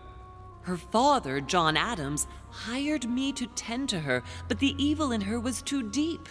In spite of the various treatments I tried on her, I never succeeded in getting it out of her. It's not something I'm proud of, Louis, but I had to try everything. Mother, did you kill her? Of course not! Don't be stupid! I had no interest in getting rid of her. I want to know what happened between you and Emily's sister. Great responsibility often brings difficult choices, Louis. That's all you need to know. Mother, I won't take a step further if you don't answer me. You dare blackmail me? I'm listening. All right, I used her. So there you are. Happy now? We had the Al-Azif, and I didn't think we would be able to escape with it. In order to ensure that the book did not fall into their hands, or that one of them couldn't read in us where we had hidden it, I asked Emily to... It's Emma. Yes, or rather for me, it was Emily. So I asked Emma to hide it without anyone seeing, and then I disposed of her. I am sorry for her, but she was part of the Golden Order, Louis. She knew the rules when she joined. What was going on with the cannons in Tuscany? It was nothing. Since when does the Order finance wars? The cannons for that Bonaparte fellow? Listen, once in the lion's den, I did whatever I could to appear legitimate. So yes, I pretended to be interested in Mortimer's project about a young military man who was seeking funding for a foundry in Tuscany. Between you and me, if buying China would have enabled me to escape, I would have signed without hesitation. Samuel Ritter du Choix, you wanted to send me a letter about Godoy. I wanted you to run a check on Duke Manuel, but frankly, it doesn't really matter anymore now. Godoy is just a pawn like the others. He is not the one I was looking for. On the evening of my arrival, Cardinal Piaggi came looking for you. He was determined to give you a letter. More of his lists. Louis, I think I know what's in that letter, and I beseech you to believe that it is the least of our worries. We can sort that out later. Are you going to tell me what happened to your hand? Better than that.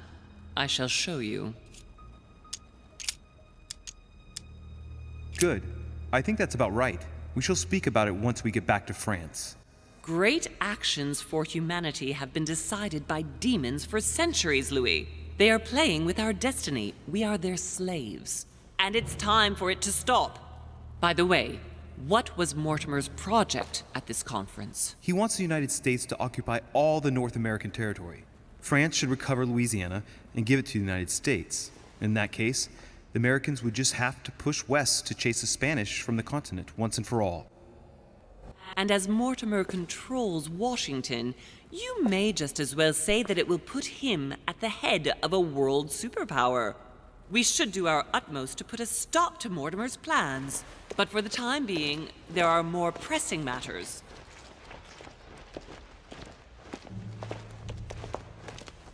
Are you going to tell me why we're here?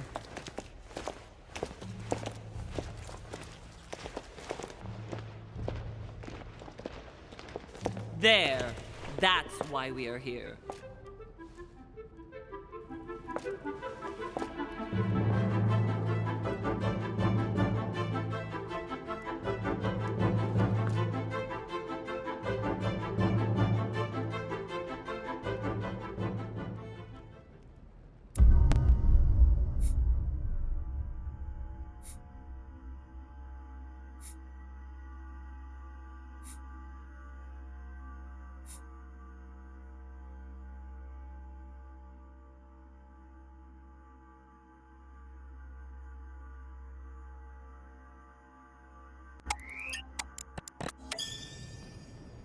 Reassure me, we aren't going to have to force that one, are we? I don't think we're even capable of doing it. You're going to have to find a way to open it. Why, of course. And what's inside? Something to vanquish them with? Perfect. So, how does it open? We'll need several keys. I found a note from the architect who conceived the mechanism in Mortimer's secret study. We have to first gather 5 objects before we try anything. Are the 5 objects the keys? Exactly. We have the Clement III cross, the nails, the Gutenberg Bible, the exegesis of Judas, an armillary sphere, and all we need to match up the dates between the different calendars. Why a cross? Well, I haven't the foggiest idea, but it just so happens that's what you are going to use to activate the mechanism. I found the one Mortimer kept. It belonged to Cardinal Guibert, better known by the name of Pope Clement III. Perfect. Where is it? Unfortunately, I've lost it. When I lost my hand, I went dashing out, and it must have fallen from my pocket. Remember, Mother. I'm certain you can remember. Let me think. You were running. I was bleeding to death. You remember the pain. I thought I was going to faint. Yes, I remember. I don't think it can be far, can it? Would you have lost it outside? No, I don't think so. It must be in the area. I don't remember going up with it. Perfect. I'll search the crypt before leaving. Some nails? Don't ask me. I'm not the one who made the mechanism, you know. When I arrived, there were already a few of them inserted, so I didn't have to worry about those. On the other hand, I remember seeing some in Mortimer's secret study, behind his nightmare. In a golden cup? Yes. Yes, I saw them too. Perfect. It will be easy for you to find them then. You need 3 of them. Very well. You remember what to do about the rollers. 1191 to enter, and 6466 to exit. Of course. An exegesis. Anything else? Did you manage to vanquish the Medusa? To open the chimney? Yes, absolutely. So you've already come across it. It's the Bible of Judas that is exposed in the secret room behind the chimney. Why do they call it an exegesis? Because that's what it is, and not an apocryphal Bible, strictly speaking. It's the study of a text with a summary, not an actual Bible. Anyway, well done for the Gorgon. You did well. You didn't get tricked by the light bouncing back. Thanks. Do you think I can take it safely? We haven't got a choice, Louis. Without it, we won't be able to work out this cursed mechanism. This is the book in which you left your correspondence with Duchess Hillsborough, isn't it? That's right. You still believe it's in the tower room, don't you? I don't know. There is only one way to find out, though. Right. I shall go and see. There's one in the portrait gallery. Yes, but it's enormous. If you don't want to have to go back and forth several times, then I suggest you get a smaller one. What did you do then? I didn't think I'd need one. I started without one, and I lost my hand before I did need one. And you can see the result. What do you mean by the concordance of dates exactly? Don't worry about that. We already have them. They are written on the back of the message I just gave you. One last thing before you go. Be very careful. If you come across anyone, they can all potentially be spies of Mortimer or Holm. Don't ever confide in anyone because a demon can slip inside them at any moment. Wait, not all of them though. Take Washington. Especially Washington. He's been conditioned by Mortimer for years. Look at them, for crying out loud. How do you explain their behavior otherwise? The most influential politicians in the Western world gather together without the least protection, without a single aid to assist them, to participate in a conference during which the guests start dropping like flies. Me, Adams, Peru, Hillsborough. Look at the number of calamities that have happened over the past few days. And not one of them has asked to leave the island? Do you find that normal? You'll see. Go up to the manor to look for the keys, and I wager not one of them will speak to you about my being in Emily's room. Do you think so? Go on, you'll see. And come back with all the objects in one go. Time is against us. And remember, the code to get out of the secret office is 6466.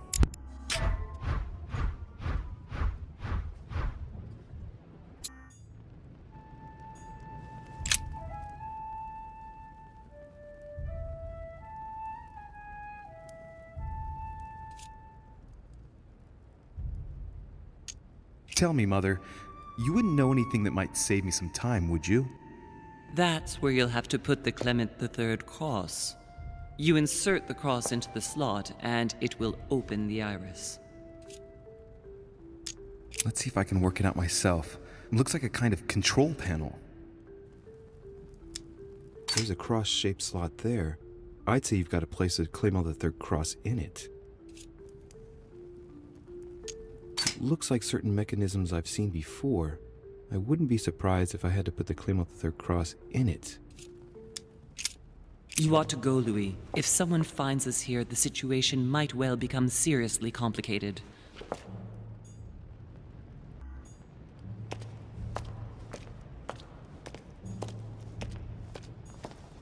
What on earth is that? A disc with information engraved in the metal?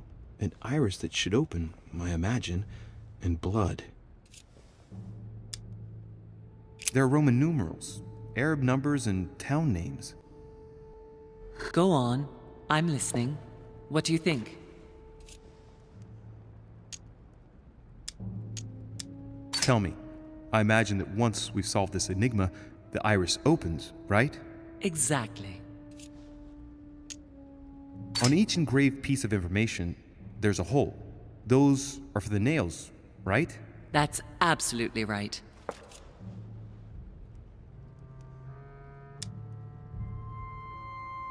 All the town names mentioned have something to do with Christ, haven't they? Golgotha, Bethlehem, Nazareth. Exactly. How many nails are needed again? 3. 1 nail per type of information, I'm guessing. In other words? Well, a nail must be placed on each Roman numeral. 1 nail on an Arabic numeral, and 1 nail on a town. Well done, Louis.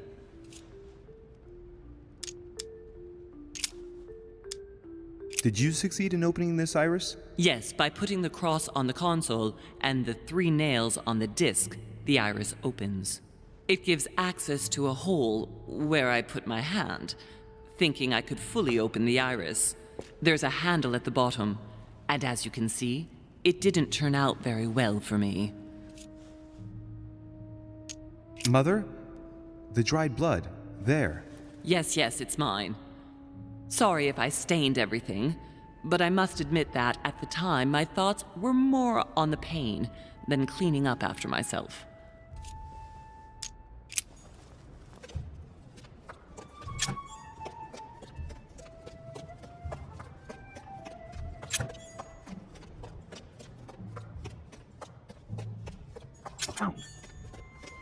Famous cross of Clement III. Perfect. And 1 key found.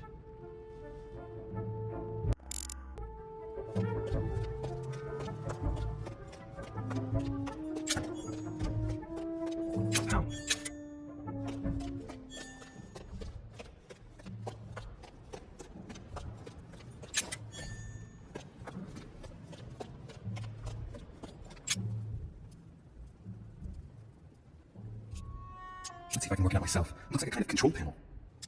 You ought to go, Louis.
Right. It's definitely an armillary sphere, but I have to find one that I can take with me. Otherwise, I risk drawing too much attention to my comings and goings. Now, where can I find a smaller one? Right. Let's see if the statues are in place yet.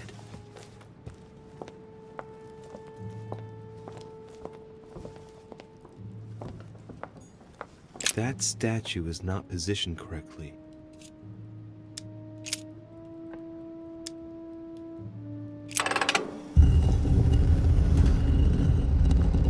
Open sesame.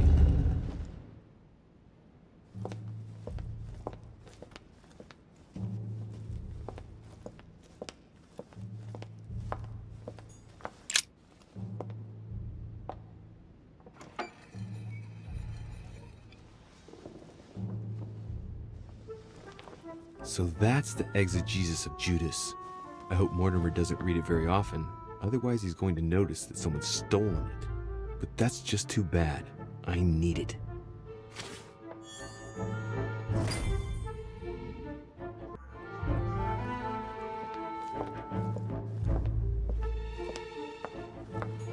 So that's Pandora's box? An urn? Mother seemed worried that I was able to open it. I wonder why. Never mind. Now it's too late. Right. I've got what I need. Now let's not waste any more time.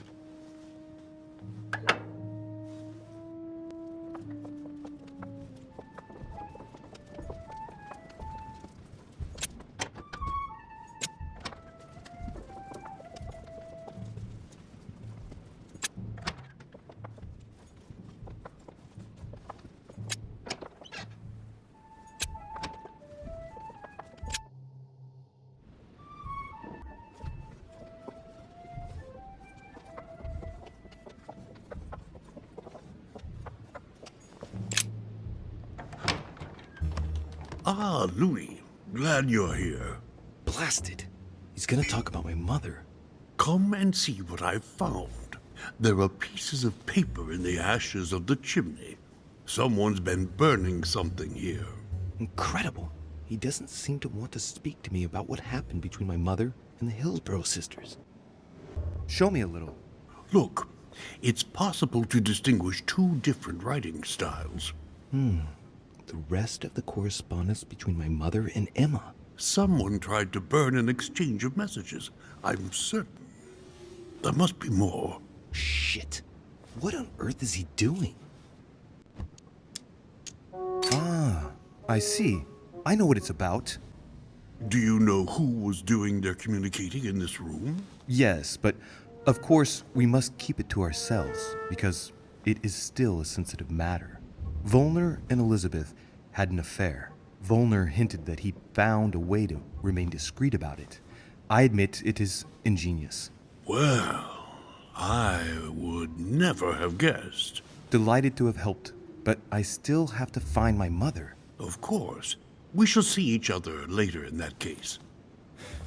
Wasted enough time. The Bible.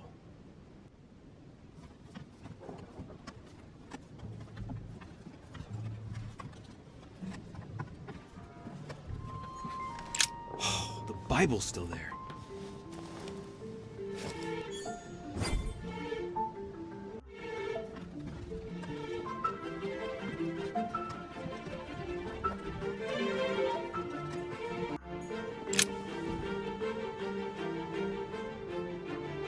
Hey, look, there. No, I don't see anything. Come, Louis, look. Someone's clearly drawn a 4 in the dust. I have a clue. He's going to be disappointed when he sees the Bible's disappeared.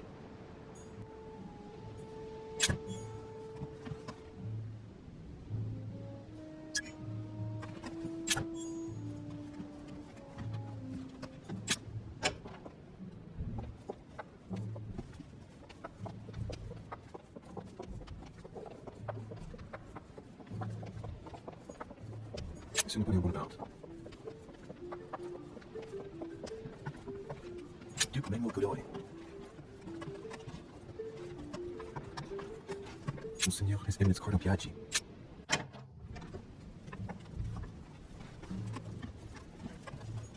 His Holiness Pope Pius VI, by Pompeo Petoni.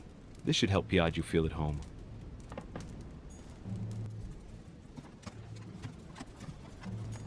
Torquemada. Quite the contrast. Wow. The fanatical priest who created the Inquisition sends shivers down the spine.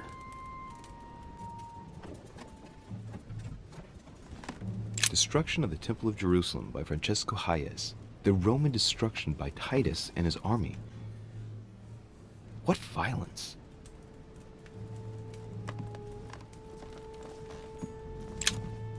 Carmelite water will give me a little reprieve.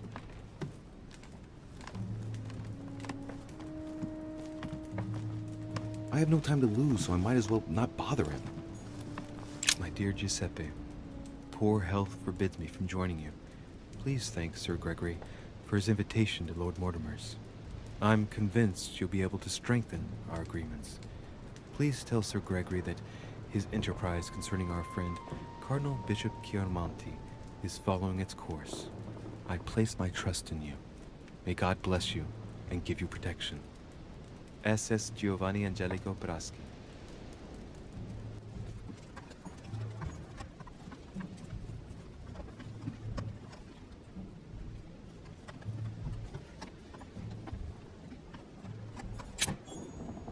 John the Baptist, Youth with a Ram, by Caravaggio. A very sensual vision and very far from the usual representations of St. John.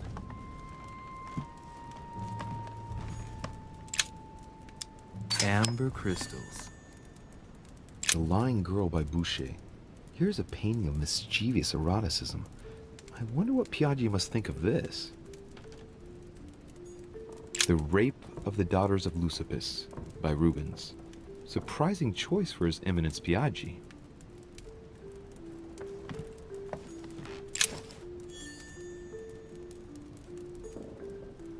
Love Triumphant by Caravaggio. Now there's someone for whom the sex of angels is no mystery.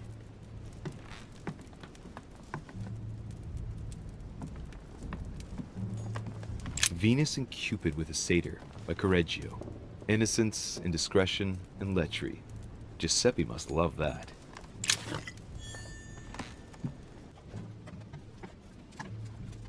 I don't have to lose, so I might as well not bother.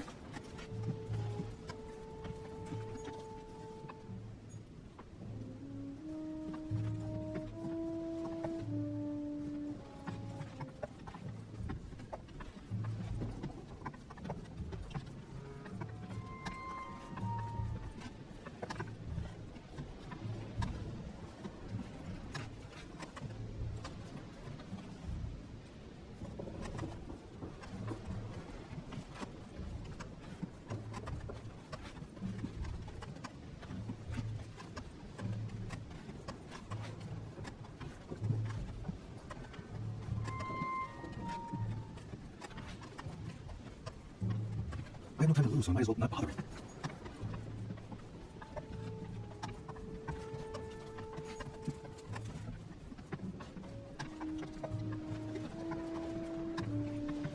I have no time to lose, so I might as well not bother.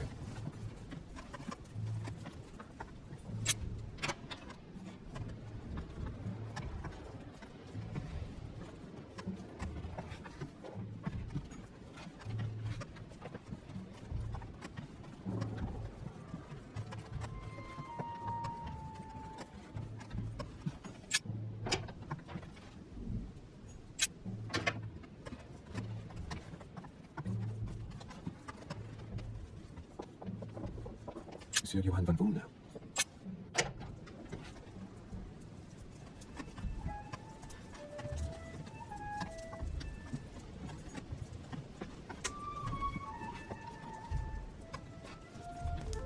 An armillary sphere.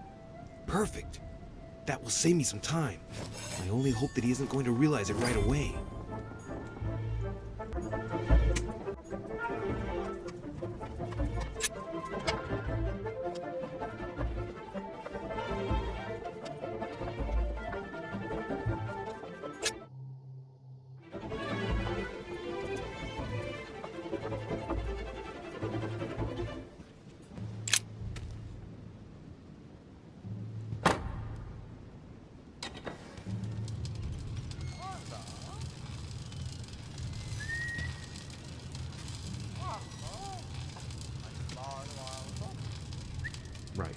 This time, it'll be a lot quicker. If I remember rightly, the code was 1191.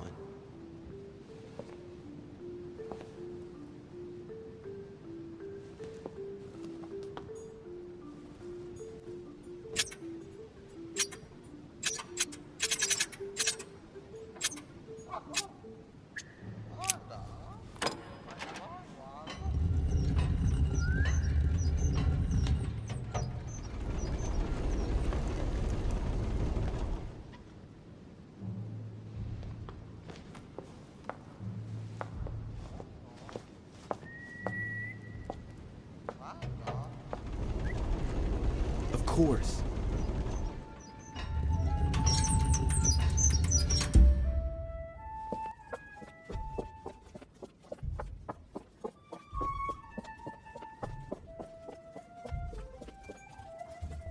There. Those are the nails I was looking for. I noticed they were old and rusty, but I hadn't noticed these traces of... Could that be blood? Is it really the relic of the Holy Cross? I can hardly believe it.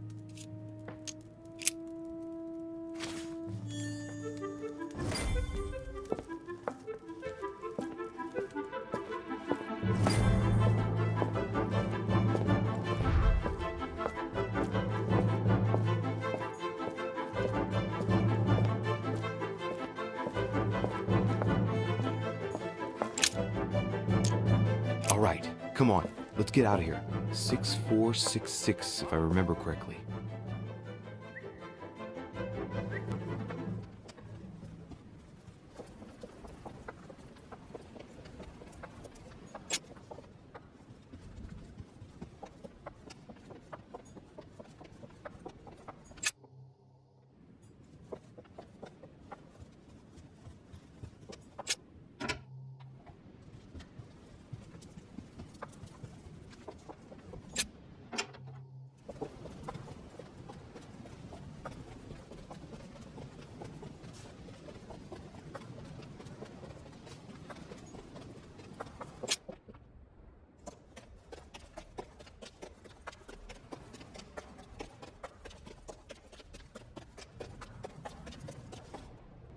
So, good. You've managed to gather all the keys. Yes, that's right. I have everything. What should I start with? Place the Clement III cross on the console. Then you have to put the nails on the disc of the door. What hole should I put the nails in? Well, I can't really advise you there, because I haven't exactly made the best choices myself. All I can say is that you have to insert 1 to choose a town, 1 to choose a chapter, and 1 to choose a verse. What theme did you start with? As the fresco shows the birth of Christ, I placed 1 nail in Bethlehem, 1 in chapter 2, and 1 in verse 6. The iris opened a little. I thought it was normal. Behind the aperture of the iris, there is a duct in which I put my hand. I felt something like a valve at the bottom. I thought by turning it the door would open, or the iris would open completely, or something else would happen. Instead, I felt something like an axe cut off my hand. I really thought it was the end of me. What did you do then? Well, although I had made some unfortunate choices, I was lucky in that Mortimer was well stocked with drugs. I raided his supplies of medicine. All right, my turn now. Go ahead, impress me. I'll shut up and let you concentrate.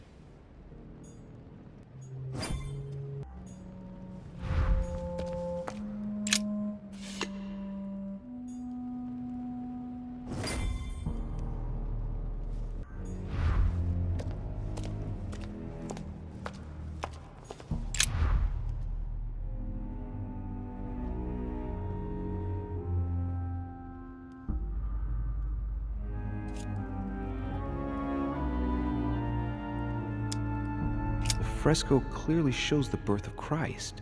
Louis, I can assure you that that is not the solution to this enigma. This fresco's only purpose is to mislead. I know that now. Please, Focus on another theme about Christ. I'll have to trust her. Yes, it's definitely a representation of the birth of Christ, but some of the details have flaked away. I can't see any other clues. One thing is for sure, this enigma deals with the life of Jesus, like my mother said. You could see that the paint has come off in parts. Difficult to see what was there, but I can distinguish the letters N-R-I. Nothing more.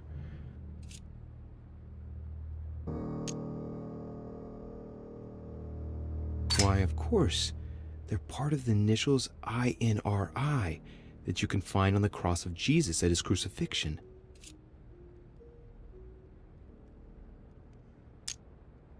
Why, of course. I-N-R-I. Jesus Nazarenus Rex Eudorum. These initials stand for Jesus the Nazarene, King of the Jews. This is the inscription which appears on the cross at the crucifixion of Jesus. If Mortimer deliberately set a trap by showing the birth of Christ, then maybe the solution is the contrary. The death of Christ in that case?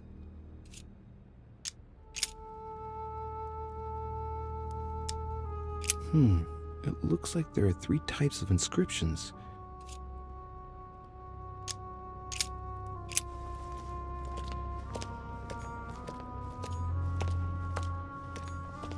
This exegesis contains comments from Judas on the different Gospels.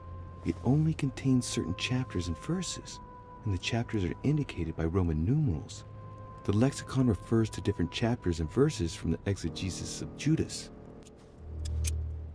Chapter 1, verse 9.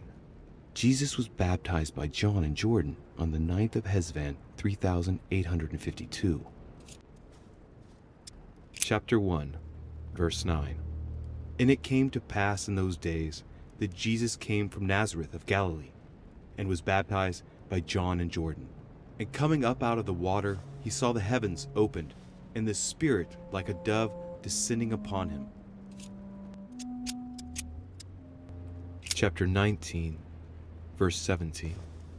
Jesus was crucified on the 8th of Nisan, 3793, in a place near Jerusalem.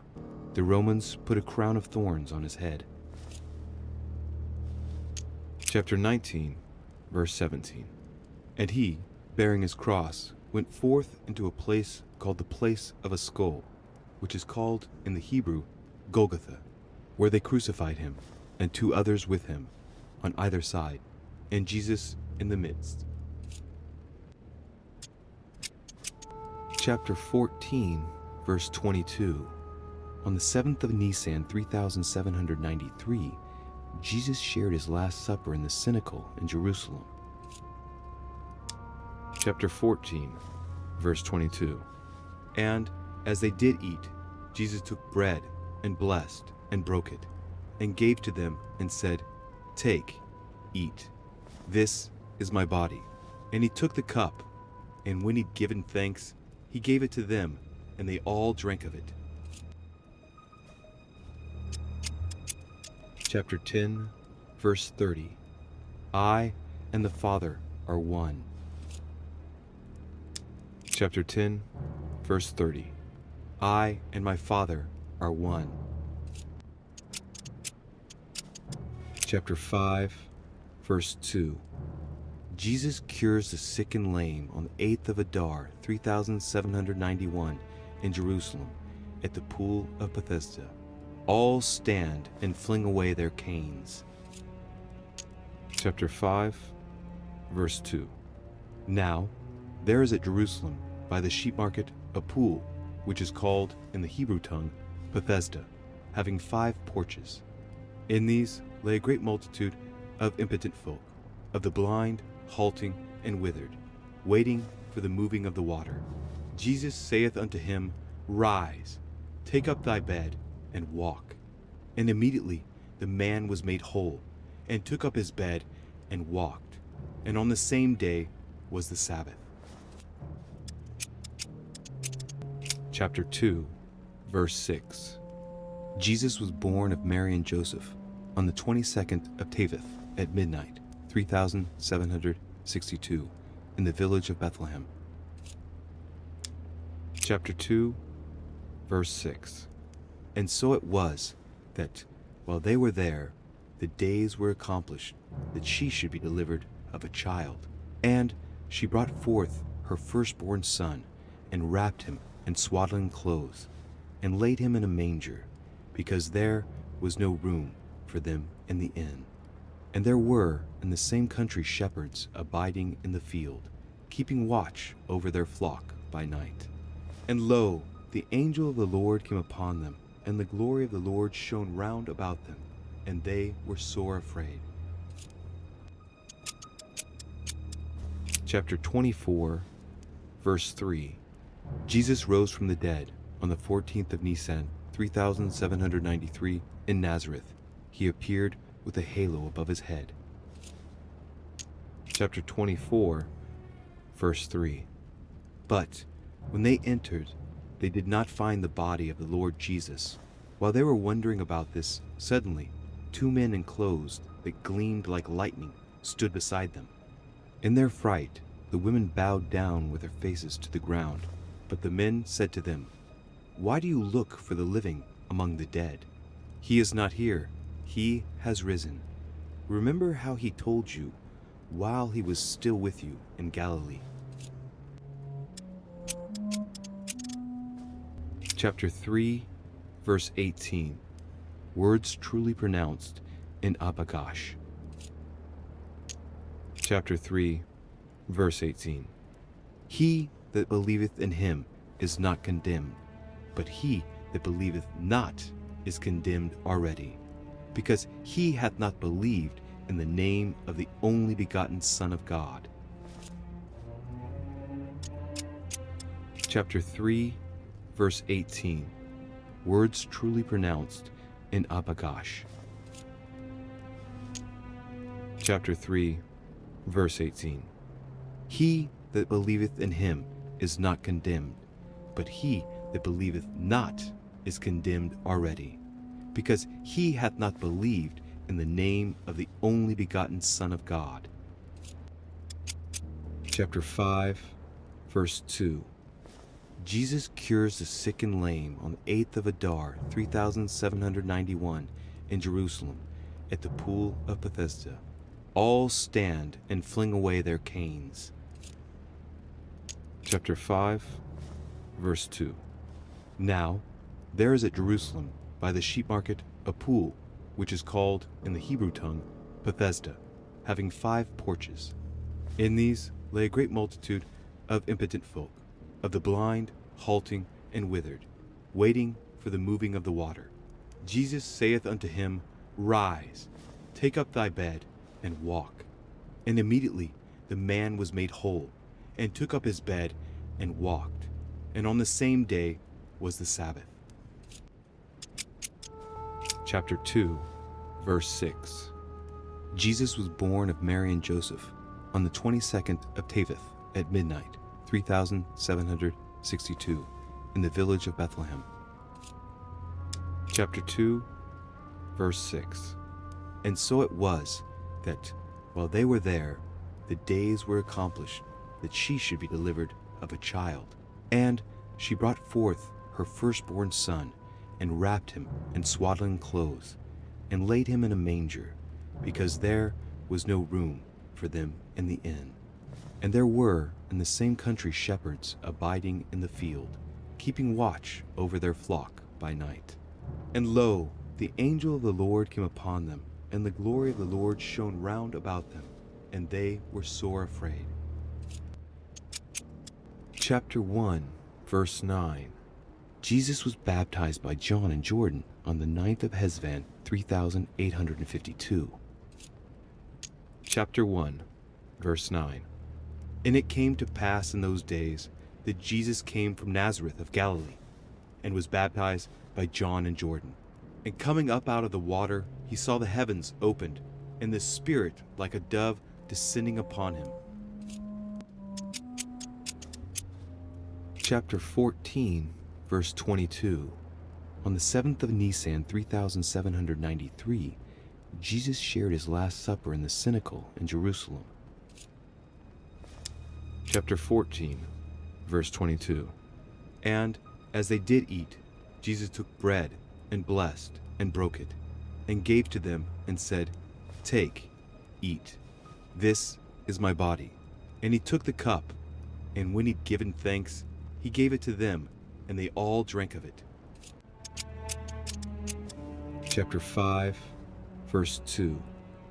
Jesus cures the sick and lame on the 8th of Adar, 3791, in Jerusalem, at the pool of Bethesda. All stand and fling away their canes. Chapter 5, verse 2. Now, there is at Jerusalem, by the sheep market, a pool, which is called, in the Hebrew tongue, Bethesda, having 5 porches. In these lay a great multitude of impotent folk, of the blind, halting, and withered, waiting for the moving of the water. Jesus saith unto him, Rise, take up thy bed, and walk. And immediately the man was made whole, and took up his bed, and walked. And on the same day was the Sabbath. Chapter 2, verse 2. Publius Sulpicius Quirinius was born in Lanuvium. Chapter 2, verse 2. And this taxing was first made when Cyrenius was governor of Syria. Chapter 7, verse 11. Jesus went to Nain. Chapter 7, verse 11. And it came to pass the day after that he went into a city called Nain, and many of his disciples went with him, and many people. Chapter 24, verse 3. Jesus rose from the dead on the 14th of Nisan, 3793, in Nazareth. He appeared with a halo above his head. Chapter 24, verse 3. But when they entered, they did not find the body of the Lord Jesus. While they were wondering about this, suddenly 2 men in clothes that gleamed like lightning stood beside them. In their fright, the women bowed down with their faces to the ground. But the men said to them, Why do you look for the living among the dead? He is not here, he has risen. Remember how he told you while he was still with you in Galilee.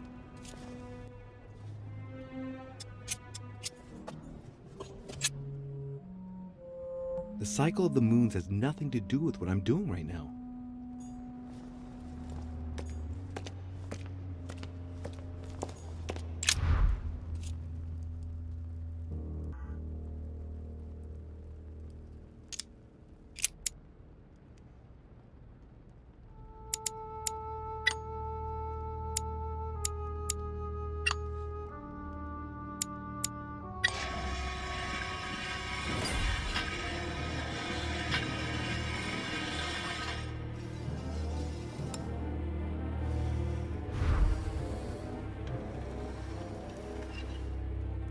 It works. Well done, Louis. I hadn't seen those other wheels. Try connecting the theme to see if it goes all the way.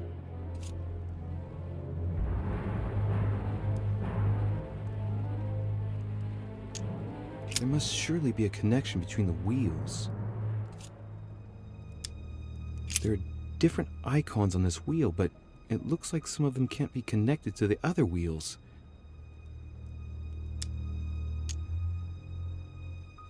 Now, given the difference between the number of icons and the number of towns, I think that only one path connects all the wheels with one another. Let's try to connect the theme I've chosen with the rest. Mother, what do you think? As I told you, I didn't get that far.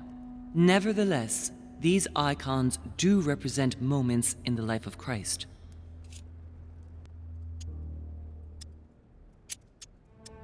This wheel contains several symbols made up of 1 or 2 figures and 1 letter.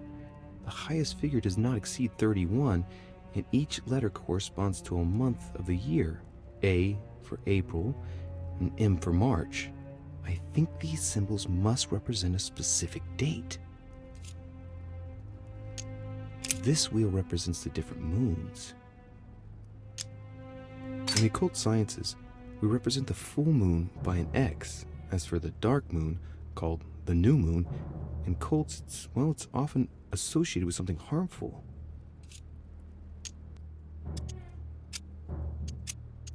Look at this. There are notches between each of the wheels. So, I have to link the name of the town from the theme I've chosen to an icon, then to a date, and finally, the date to the moon.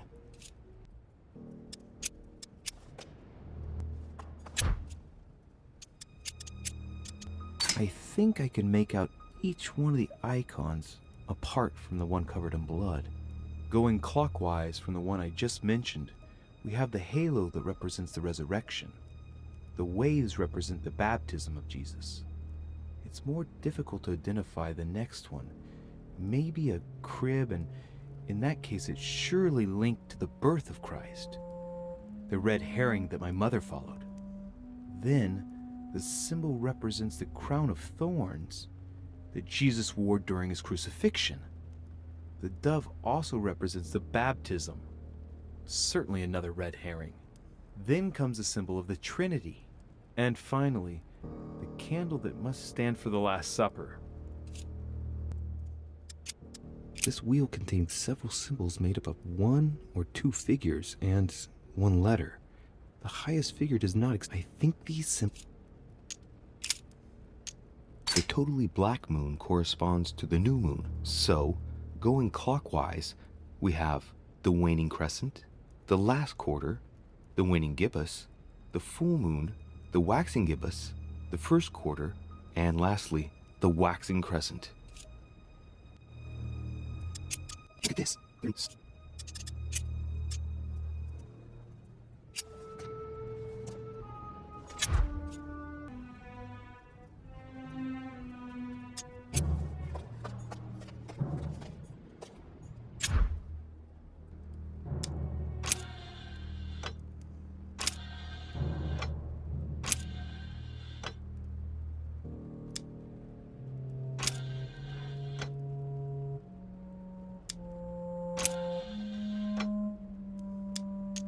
Let's see what combination corresponds to the chosen theme.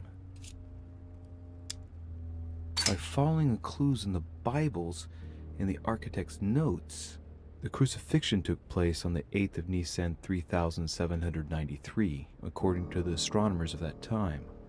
That would correspond to March 26th in the year 33 on a modern calendar.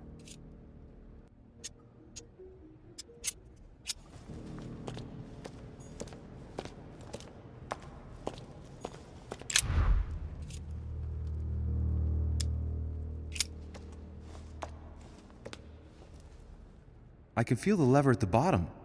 Good luck.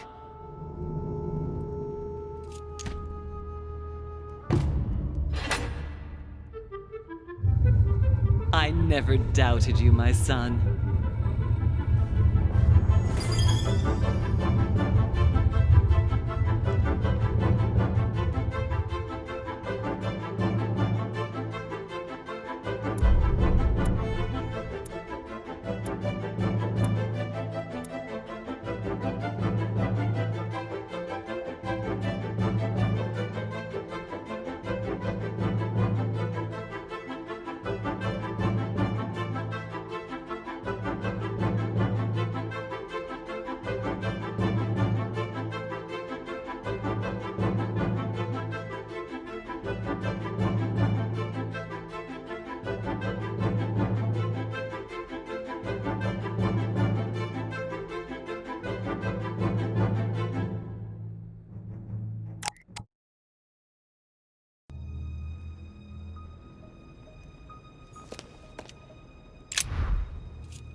I can feel the lever at the bottom. Good luck.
I can feel the lever at the bottom. Good luck.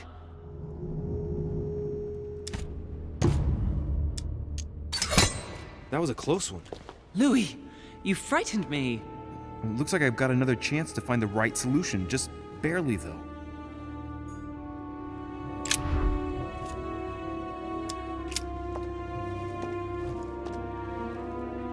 I can feel the lever at the bottom. Good luck.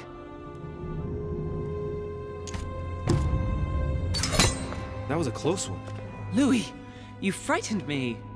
Looks like I've got another chance to find the right solution, just barely though.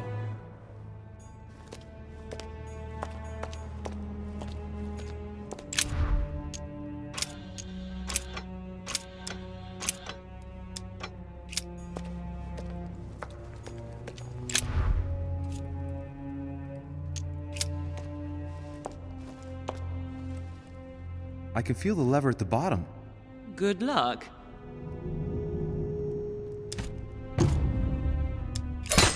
Louis!